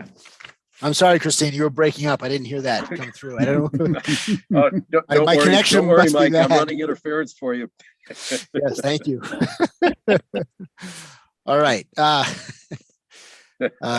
Next item up is annual town meeting warrant articles, Board of Selectmen warrant articles. Yes, so this is, I apologize, I did not include, I don't believe, the preliminary list of warrant articles in your packet. Currently, we have 22 articles presented. The warrant is slated to close next week.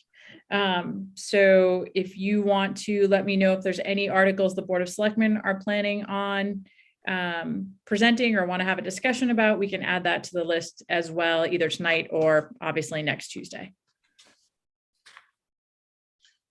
Christine, it might make sense for me to mention the two that I raised with you, just so Mike and Pete, if we're going to close it next week.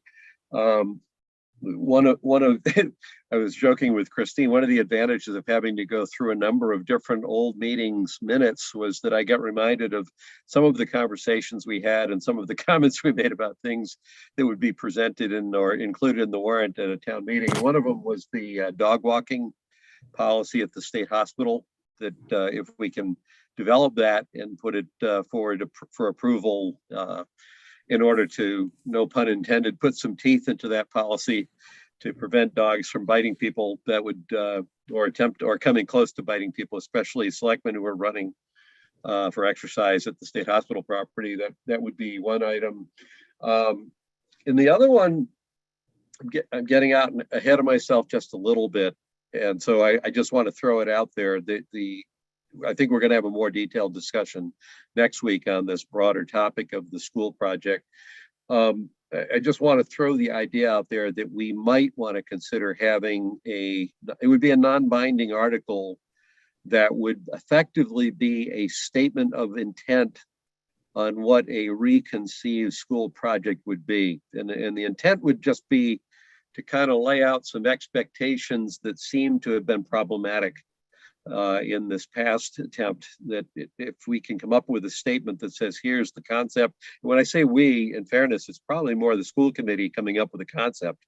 But the idea being to lay that concept out there in a non-binding warrant article, with the thought that if it's giving people heartburn, we find out about it early in the process. But more importantly, if it gets accepted by the voters at that town meeting, we start the process of building support for a new project early in the process as a way of sort of building momentum. So it's a very preliminary idea on my part. Neither of you have even heard it. I don't know even for sure that it's a great idea, but if we're going to look at closing things out next week, I want to just throw it out there for you to consider.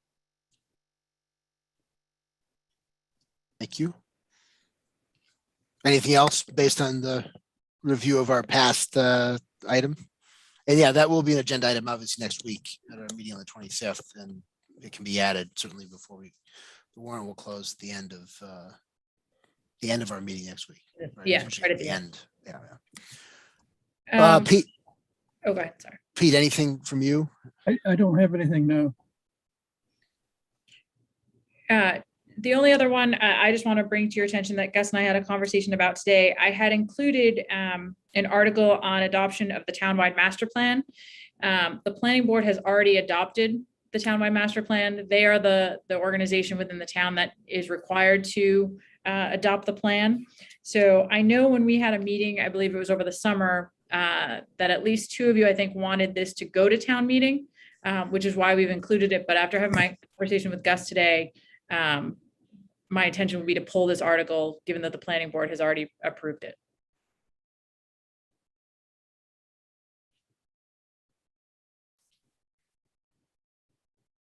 Gus, you're muted.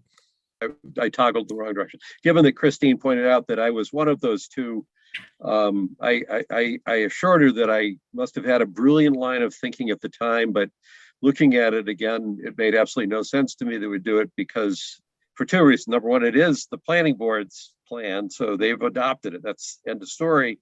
And number two, it would be very confusing if by some freak event of the world that it got voted down. I don't even know what that would mean. So it's at worst a destructive article and probably a pointless one as far as I can see. So to the extent I contributed to the confusion, I quite willingly withdraw my idea.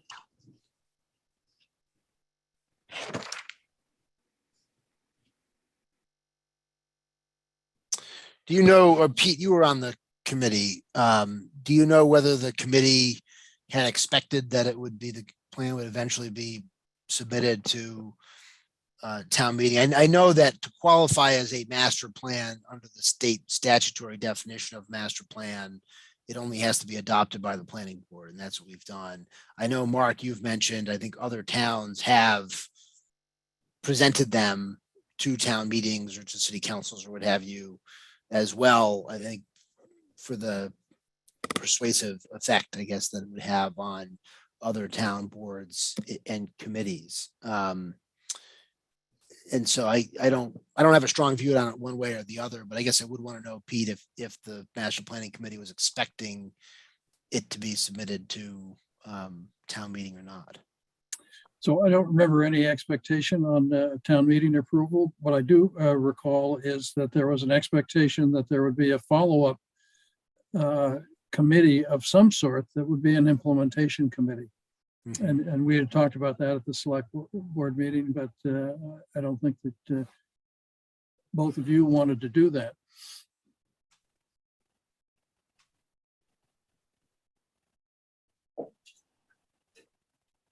It makes sense to have someone monitoring the master plan going forward and not just put it up on the shelf. And I think the idea of an implementation Mr. committee Chairman? is you keep looking at it.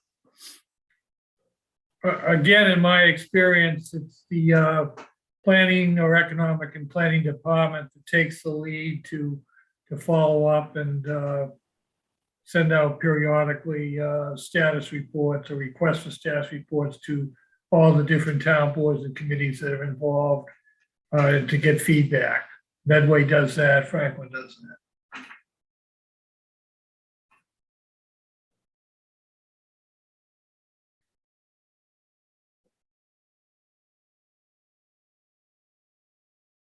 I'm just looking at the charter. I mean, there's nothing specific in the charter that says that it will be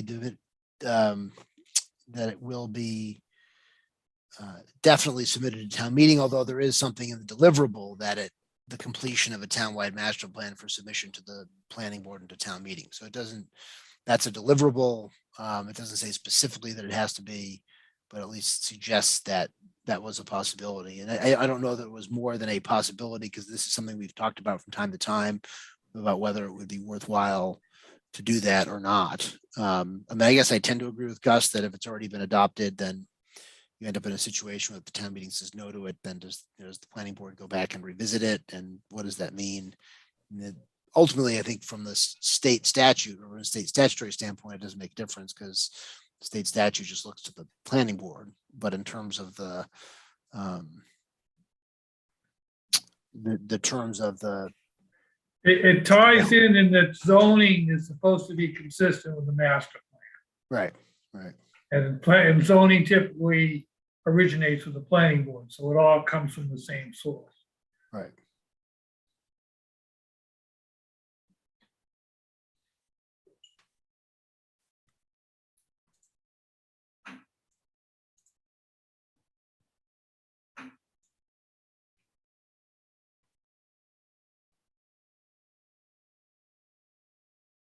We can keep it on there for now, and then we can withdraw as we get some more information back.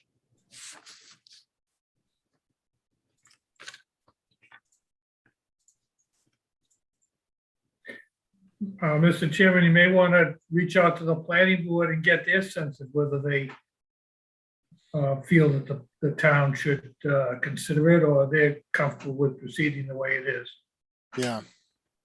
Yeah, I think that's worthwhile to do, just to see if they have a view. Again, I don't have a strong view one way or the other. I think that the plan is general enough that I don't know. It's certainly general as a master plan would be. So I don't know how much of an additional persuasive effect it would have in terms of actual concrete, implementation of particular policies. It would certainly bring more attention to it and get people to read it and think about it. And because it's there's a lot in there and it's well put together. So yeah, let's hold this and we can talk about it and solicit the views of the planning board and see what they think and whether it's worthwhile doing. We can talk to Sarah in the morning and touch base with her. She can bring it up at the next planning board meeting. Okay. That makes sense to me. All right, anything else on these? Nope, just let us know if there's anything else you'd like to have added for next. Okay. All right, our next item is we are requested to sign a letter to the Department of Housing and Community Development requesting a local preference for the affordable housing lottery at the Aura in Medfield. Just to refresh, we are permitted in an affordable development. We're not allowed any local preference for the market rate units. However, we are allowed a potential local preference with respect to the affordable units up to a maximum of 70% of the affordable units. There are 14 affordable units, which means I think mathematically we can get about 10 of them. Is that right? I forget if they round up or round down.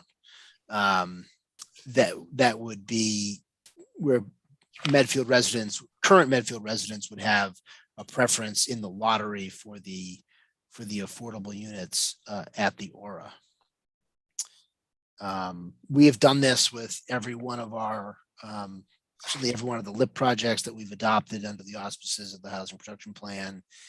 And I think when we've gone through the LIP process and negotiated the agreements, the expectation is that we will request this local preference. And I believe it's been granted on each occasion. I don't think the state has ever denied that local preference. I don't think we've used all of them.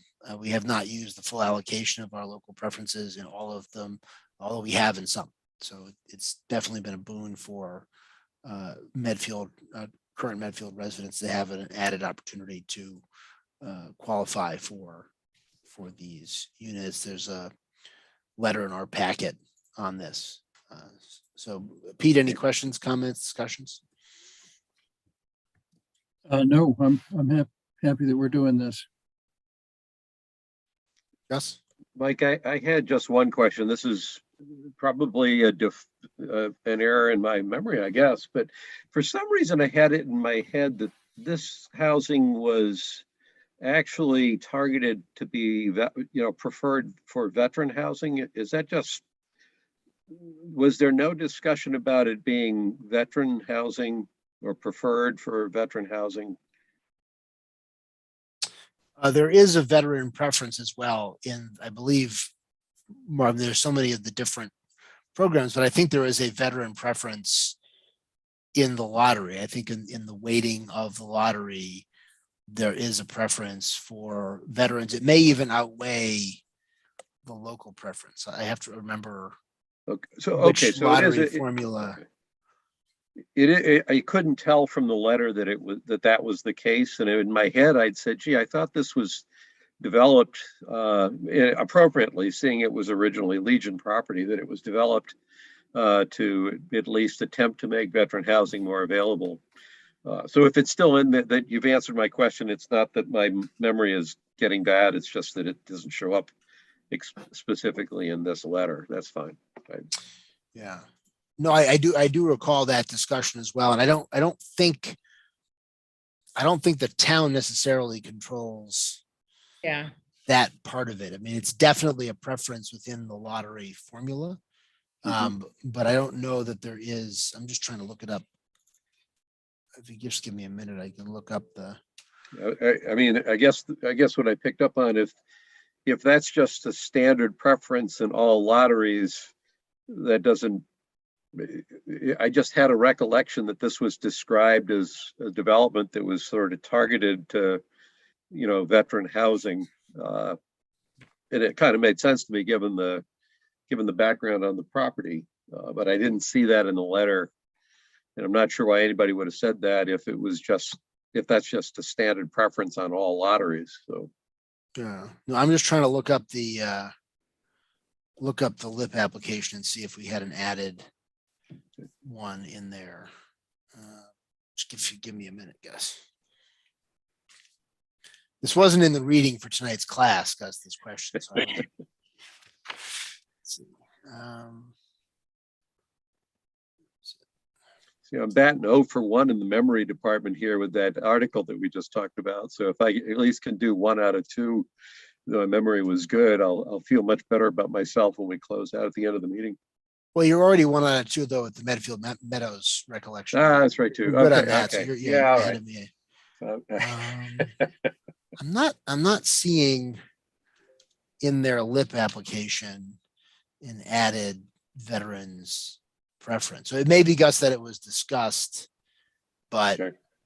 it's Yeah. not beyond. I mean, generally it is as I understand, in most of these formulas, it's a strong preference. Yeah. And so, because I remember when we were going through it and the process, I think the weighting is a little differently for the housing authority properties, but when we were going through it, I think it was even in that lottery, it was ahead of the local preference, and it may be ahead of the local preference here too. I'm just trying to, I don't see something in the LIP, Gus, that application that covers it. Yeah, it just stuck in my head that this one in particular had been identified that way. I'll talk to Sarah this morning. I remember the discussions about it, but I don't think it carried over into the LIP application. I think that was more ended up being the discussion of. It was the early concept of Yeah. the original pitch when they were talking about the redevelopment. Yeah. And then I think frankly, when they got into it, they realized there weren't the programs to back it up that one might anticipate there would be. Okay. I'm just not seeing it in the LIP application. Okay. All right. You signed the letter, Gus, so if it's omitted, then. Yeah, I'm now back down to 1 out of 3, Mike. Yeah. right. Okay. So, do you have a sense, Christine, on this one I mean, obviously, if we're getting to this point of the lottery, we're getting closer. We're getting closer. You're getting closer. Is We're there getting a sense of, I mean, it looks good. I mean, driving by it, I mean, I have to say it looks pretty good, and it almost, it looks like it fits there. It looks like it belongs there. And so they've done a nice job with that aspect of it, but no sense like when they'll actually be able to run the lottery and start advertising. No, I think I had a conversation with Gary Pelletier, our building commissioner, about 2 weeks ago, and he thought they were probably a good 5 to 6 months out before they would do a lot of the interior and be ready to go. So hopefully within that time frame. Okay. And just on the same area, do we have I don't suppose we have any timing or any additional information on the intersection work? We don't. I did have a meeting with Representative Garlick last week, and she was hoping to have some follow-up conversations, both with Rep. Auchincloss and some other of our local delegation to find out where we were on that. So okay, but it did pass, so it's in there. Yes, Yes, yeah, we're still just waiting to hear. Okay. All right. Any other questions, comments, discussion on the letter?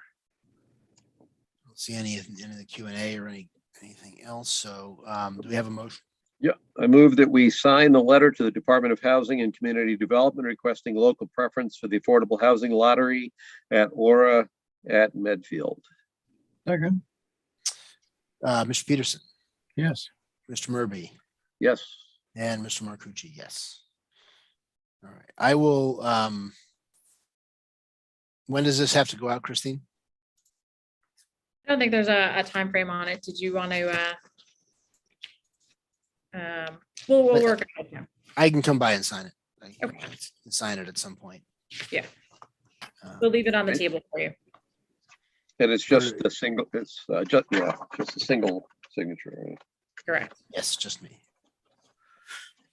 Yep. All right, citizen comment.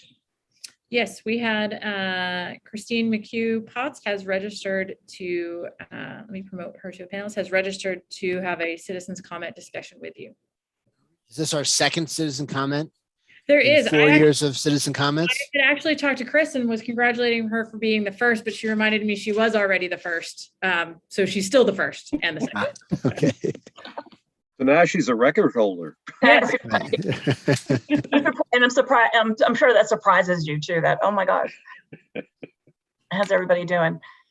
Good. So I just wanted to, as we begin looking ahead to 2022 town meeting, and now that there's a preliminary list of warrant articles that's surfacing, and we're also sort of looking back and then looking ahead at the same time after the last special election around the school project.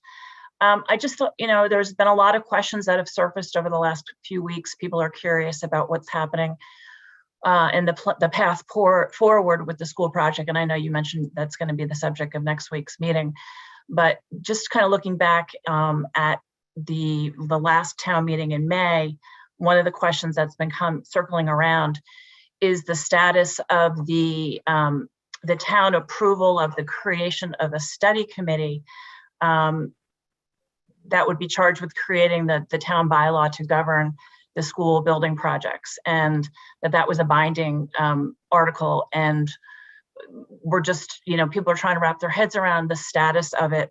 There are a lot of people who are very supportive of a new school, and they want to be part of a unifying force to move that forward and to try and create some semblance of people being on the same track. And I think there's a lot of sentiment that article, and it was, stated in the warrant at the time, that the real focus of that was about creating community engagement and having people involved early and often to really look at the bylaw, look at the potential for, ways to improve it and to strengthen it. And nothing's really happened since that May 2021 town meeting. So I just think it needs to have, again, it was an article that was approved, and it was, something that everybody was in favor of. So just trying to figure out, next steps in terms of moving forward with that, to respond to the will of the people, the will of the town.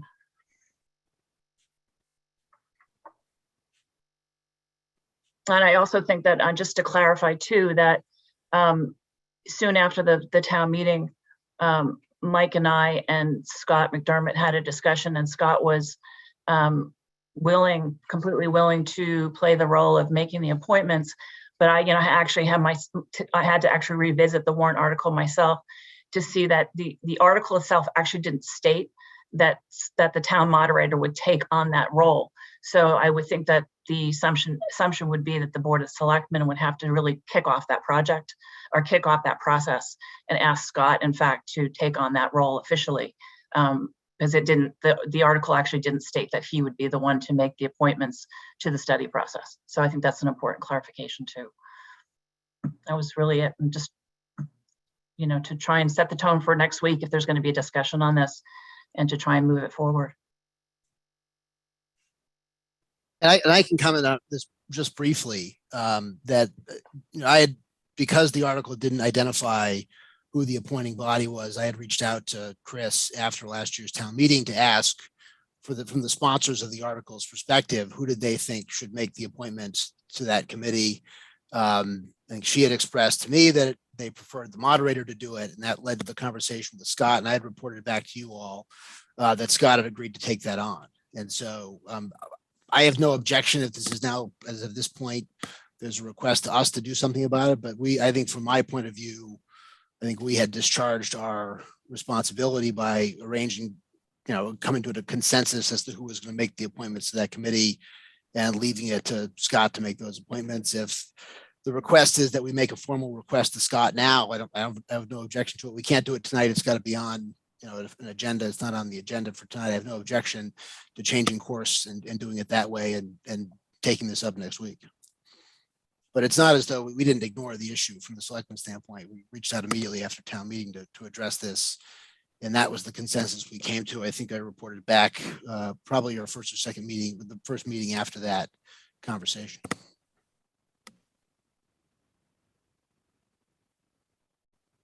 So this can be on the agenda for next week.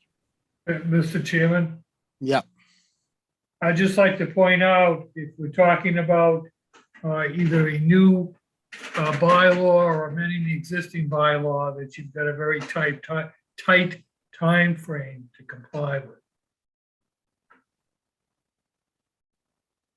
with. What can you just review the time frame, Mark?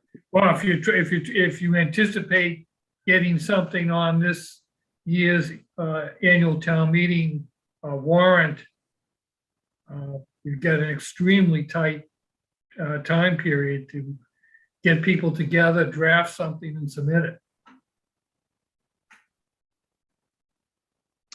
You're just talking about as a practical matter in terms of getting it on a warrant. It takes 90 days to get the Attorney General to pass judgment. No, that's after it's approved by town meeting. Right. So, but all we're working on is getting something that could go into an article in time for our May town meeting, is what you're saying.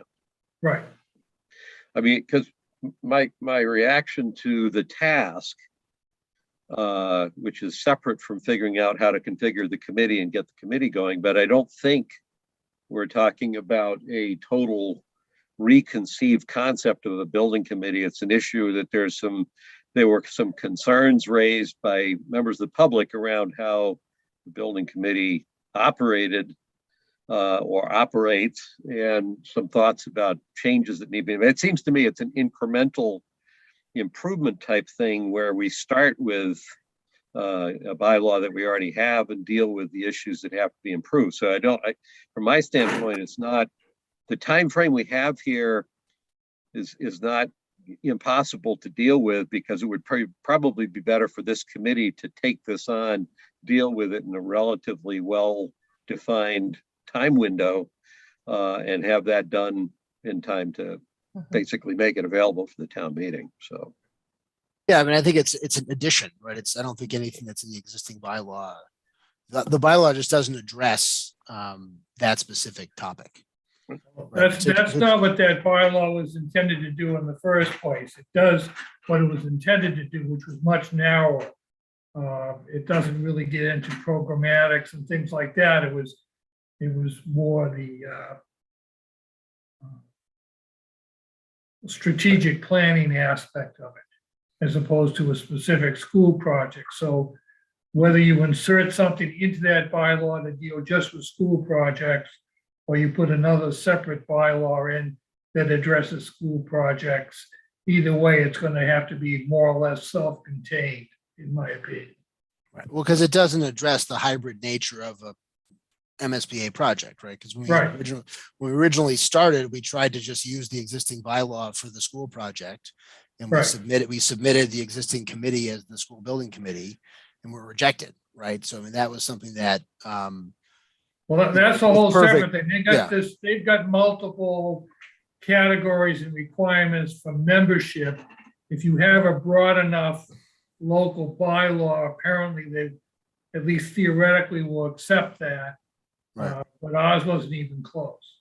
Right. We just have to take that into account. That was just not Because as you said, Mark, the focus was more on the longer term strategic planning aspects of it when we wrote that bylaw. Was it 4 years ago, 3 years ago?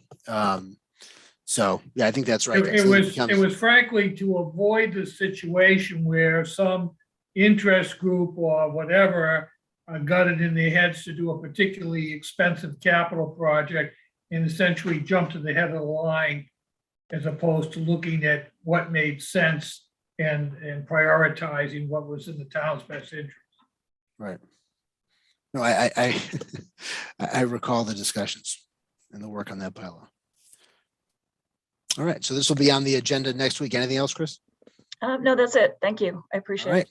And I know a lot of other people appreciate it too, who are chiming in tonight or watching tonight. No. Thank you.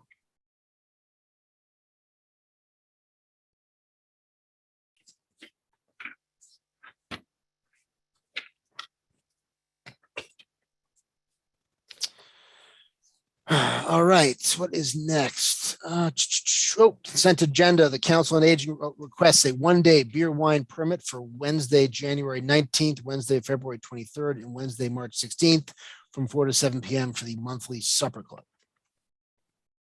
Motion. Unless there's a question, discussion, concerns about this request. Seems to fall into the right time of day, Gus, for this. Right. All right. I move that we approve the Council on Aging's request for a one-day beer wine permit for Wednesday, January 19th, Wednesday, February 23rd, and Wednesday, March 16th from 4 to 7 p.m. for the monthly supper club. Second, All in favor, Mr. Peterson, yes. Mr. Murby, Yes. and Mr. Marcucci, yes. All right, meeting minutes. I think some of these are good to go. So from your perspective, I know I've gone through, I sent some minor comments on a couple today. Let me just look back at the ones that working off of your comments, Gus. Mhm.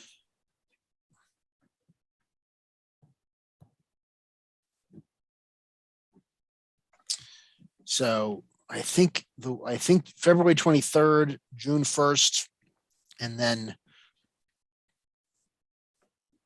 December 8th and October 19th are good from my perspective. Say that again. Hold on. And January 4th, our short meeting this year. So for me, January 4th, I've had a chance to look at January 4th, 2022, February 23rd, 2021, June 1st, 2021, and December 8th, 2021. December 7th. Must be December 7th. Yeah, the file says 12/8, but it must be. I think the 12/8 is the comments. That's actually the. Oh, your March 23rd. You're right. 23rd. Yeah, March 23rd. So February 23rd, March 23rd. I will admit I had everybody scrambling for the December 8th minutes this morning, and then we realized that was the date of your comments. It was on March 23rd. So Yeah, I apologize. no, it's fine. As we adopt a variety of policies, we need to adopt a policy for how we name the naming conventions for Word documents. So we know how it is, or even better to get 67% of the Board of Selectmen to sign up for their Town of Medfield email addresses, so we could do this in a Google Doc on the Town of Medfield server. That would be really great. That's within the discretion of 67% of the board, so they can determine that 67%, whoever they may be. Well, speaking for 33% of the Apparently board, that was enough for Pete. email. Pete's done. I've looked. Pete's it was done. probably time dependent. It was a. What happened to Pete? I don't know. Where did Pete go? The suggestion that he get another email address, that was too much for him. He's done. He's out. Where did he go? I hope he's okay. I hope there he is. There he comes. He's coming back. There he is. Also, we are on track so that I mentioned to Pete earlier, then you would only have 1 or 2 minutes outstanding. We're on track to catch up so that you wouldn't have to have edits on 10 at a time. So. Yeah. See, but Chris, if this is at all like OPEB, that just means we're going to be doing this for the next 10 years, and then we'll get to 1 or 2. So Mike, I think you said you were good with 5. January 4th, February 23rd, June 1st. March 23rd. March 23rd. March 23rd and December 7th. Or is No, that I not- misspoke. It's February was misspoke. 23rd, January 4th, June 1st, March 23rd. And those are And the October only 19th. 4. And those are the only 4 that you're ready for. Those are the 4 where I've either looked at them before you or looked at them after you. And you're good So, with them. I'm good with them. I'm going to suggest that we at least approve those 4 to simplify the list. If you're good with those 4, Pete. I'm good with all of the ones on this list at this point that we've been given. And I sent and some of my comments just to Chris and Nick. So now that we're sort of sharing them amongst the 3 of us, I'll start doing that instead. And I I'm had good a with, little glitch on my audio. I couldn't hear you guys for a couple, which is why I had to log out and log back in. So I missed a little bit of what was being said, but I assume it was about the minutes. okay. I'm also good with all of them. My comments were all, they would be approve them with the comments that were inserted, that they were editorial and typographical. The only one that I made a change to that I thought was more than merely minor typographical was the November 16th, 2021 minutes, where I inserted a paragraph around, it was the first post-election school discussion that we had, and I added a paragraph that hit on, there were several key points that I had at least submitted as potential. In my head, it was ways of making, cutting the corners a little bit to get to a new path forward. The only one that I think the 3 of us had agreement about was to let the MSBA know we were withdrawing. So I pointed that out in the paragraph. I actually didn't even specifically state it. It was just that I thought in the context of describing that discussion, that was important. So if you were going to want to look at any of the mischief that I did to any of these, you would want to look at the November 16th one just to make sure that you agreed with the statement. And then I think there was one that I had, it was a comment, and it had to do with me just not being sure about remembering what actually happened. So I think, Mike, it was something that you would have known for sure, that I put it in as a comment. Is that on November 16th? No, it was,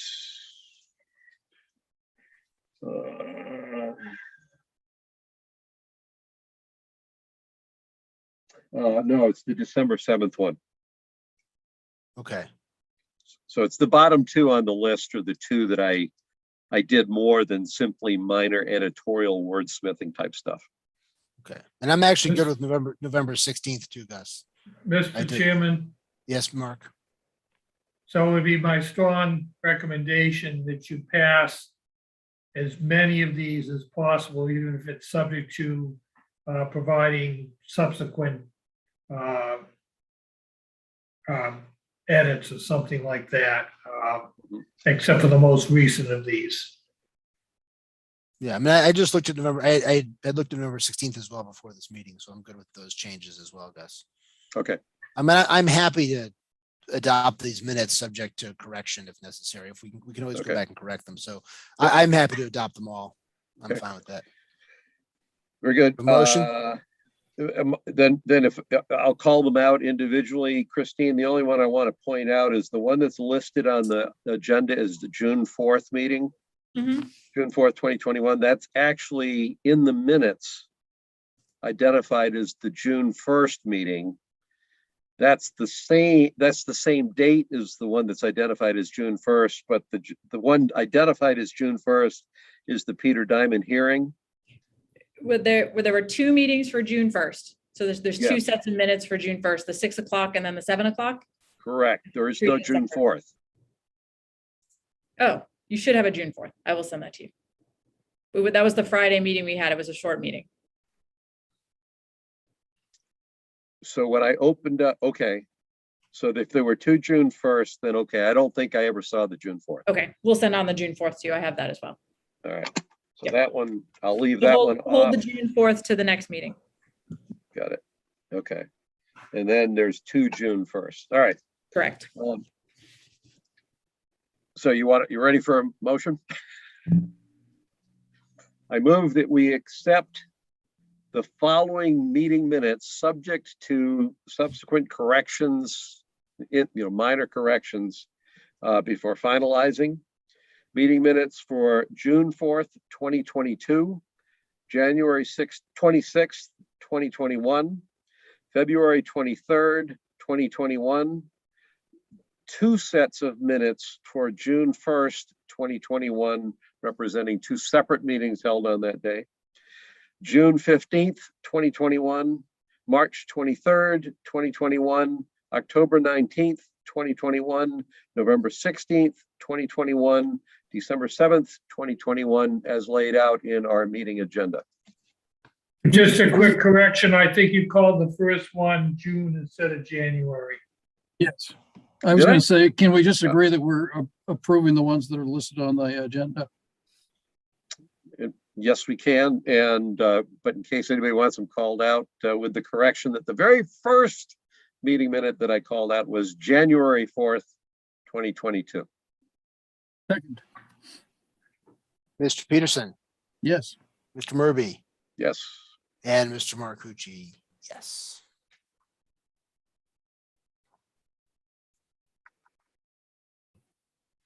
And thank you, Bill, for pointing out Gus's reference to June 4th.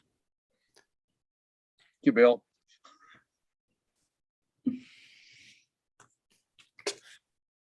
All right.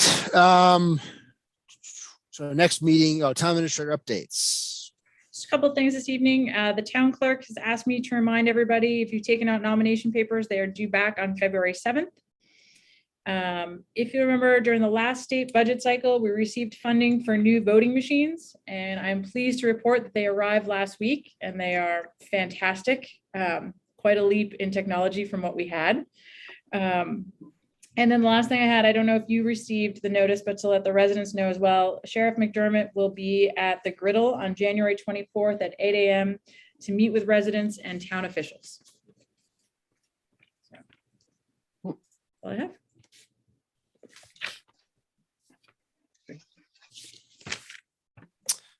All right. Selectmen reports, Pete.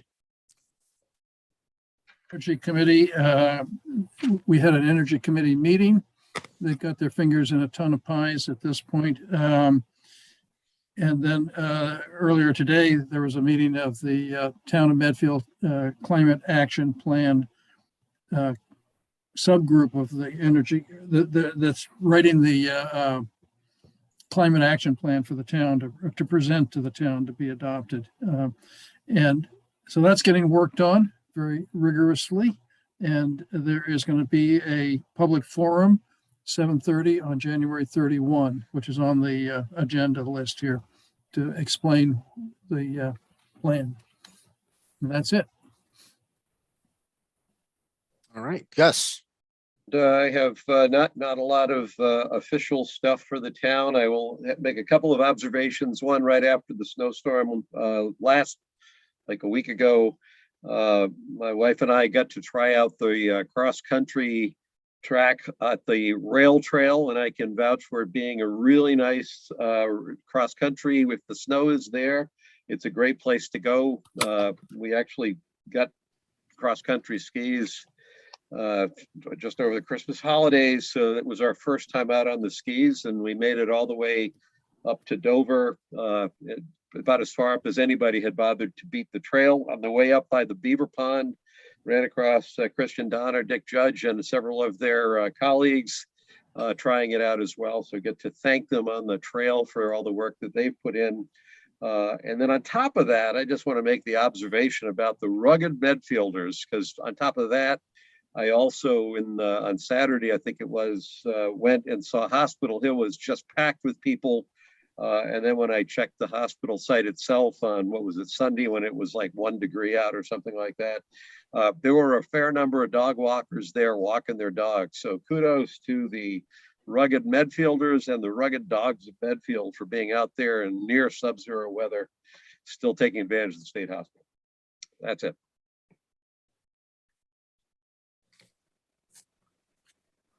Okay. No substantive updates on the collective bargaining process that's ongoing. And we'll report next when we're allowed to report some substance on any of those discussions, but they are underway.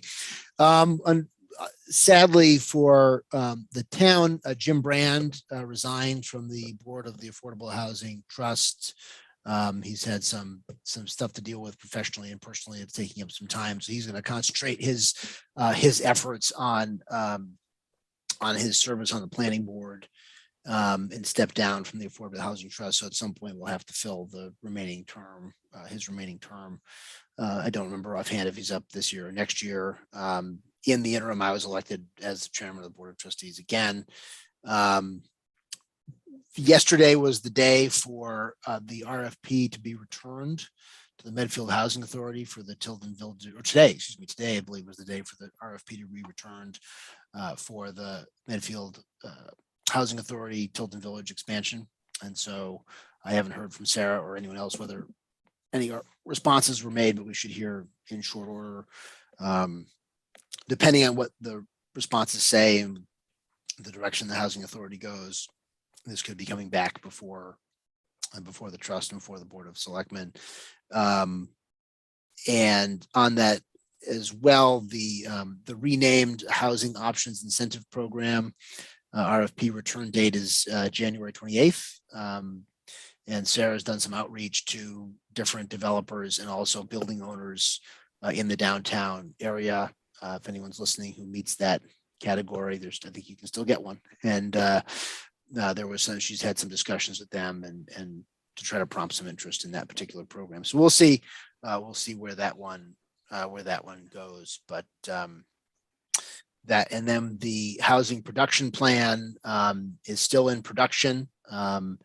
But I think the expectation is that there will be a draft for us and for the planning board to review and hopefully adopt in February, one of our February meetings.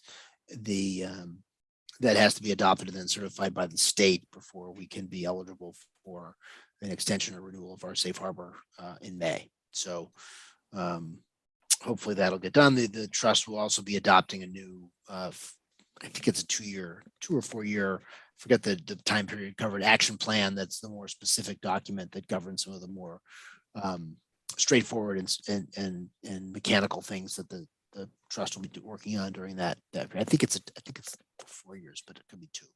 Whatever it is, we've got this smaller document that is just a trust board issue. It won't come to the selectmen, but obviously we'll send you a copy of it when it's ultimately adopted. I skipped over the next meeting dates. We're meeting next week, January 25th, hopefully back in person, assuming that my clock does not get restarted in that time. And then you have on here, Christine, on January 31st, we're invited to the Town of Medfield Climate Action Plan presentation. Is that not that we shouldn't want to go just for interest in it, but is that a command performance? Are we expected there, or is that just listed in case we go and you want to post it as a meeting because no, it's a specific invitation. Tom Cap has requested that you attend that meeting. I believe that at least one of you has a conflict with that date, though. Okay. So. And that meeting will be held via Zoom as well. Okay. But that's just attending and watching and correct. They don't ask for no, I don't anticipate. No, I don't anticipate you participating. It would just be an invitation to hear the presentation. Got it. Okay. Understood. All right. If there is nothing else, I'll take a motion to adjourn. I have one question actually on the informational items. And it's one of these things when you throw data in information at me, after a while, when it's happened enough times, one of those times I'll sit down and try to understand it. So this week I took a look at the results of groundwater sampling. Mm-hmm. And I don't know whether anybody here is going to be able to answer my questions, but this is the Texaco follow-up sampling. If I understood the data that was in the report, I think what it's reporting is that there are still excessively high compounds that are being found in the groundwater that's being sampled. So I'm sitting there trying to understand why we get these reports and what they're telling us. And I think the reason we're getting them is because this is follow-up groundwater monitoring, and the results of that groundwater monitoring are still detecting amounts of certain compounds that exceed allowable limits. Am I reading, do I in fact understand what this thing's saying? So when I saw those numbers that were too high, I got it. Okay, that's all I needed to know. I wanted to be sure that the problems I were seeing, first I said, these are problems. Why are they just sending us the report? Then I said, well, that's why they're doing the monitoring, you big dummy. So. And they're required for a period of years to provide those reports to you. Even if there was a no detect and there was no information that you needed to know, they would still be required for a period of time to present those. Yeah. Well, what this tells me though is that there's still issues there that it's good that they're still monitoring. Correct. Okay. That's all. All right. Is there a motion to adjourn? I move that we adjourn. All right. Peterson, Murby, Aye. and Marcucci. Yes. All right. Thank you all. Have a good night. Have a good night, everyone. Everybody.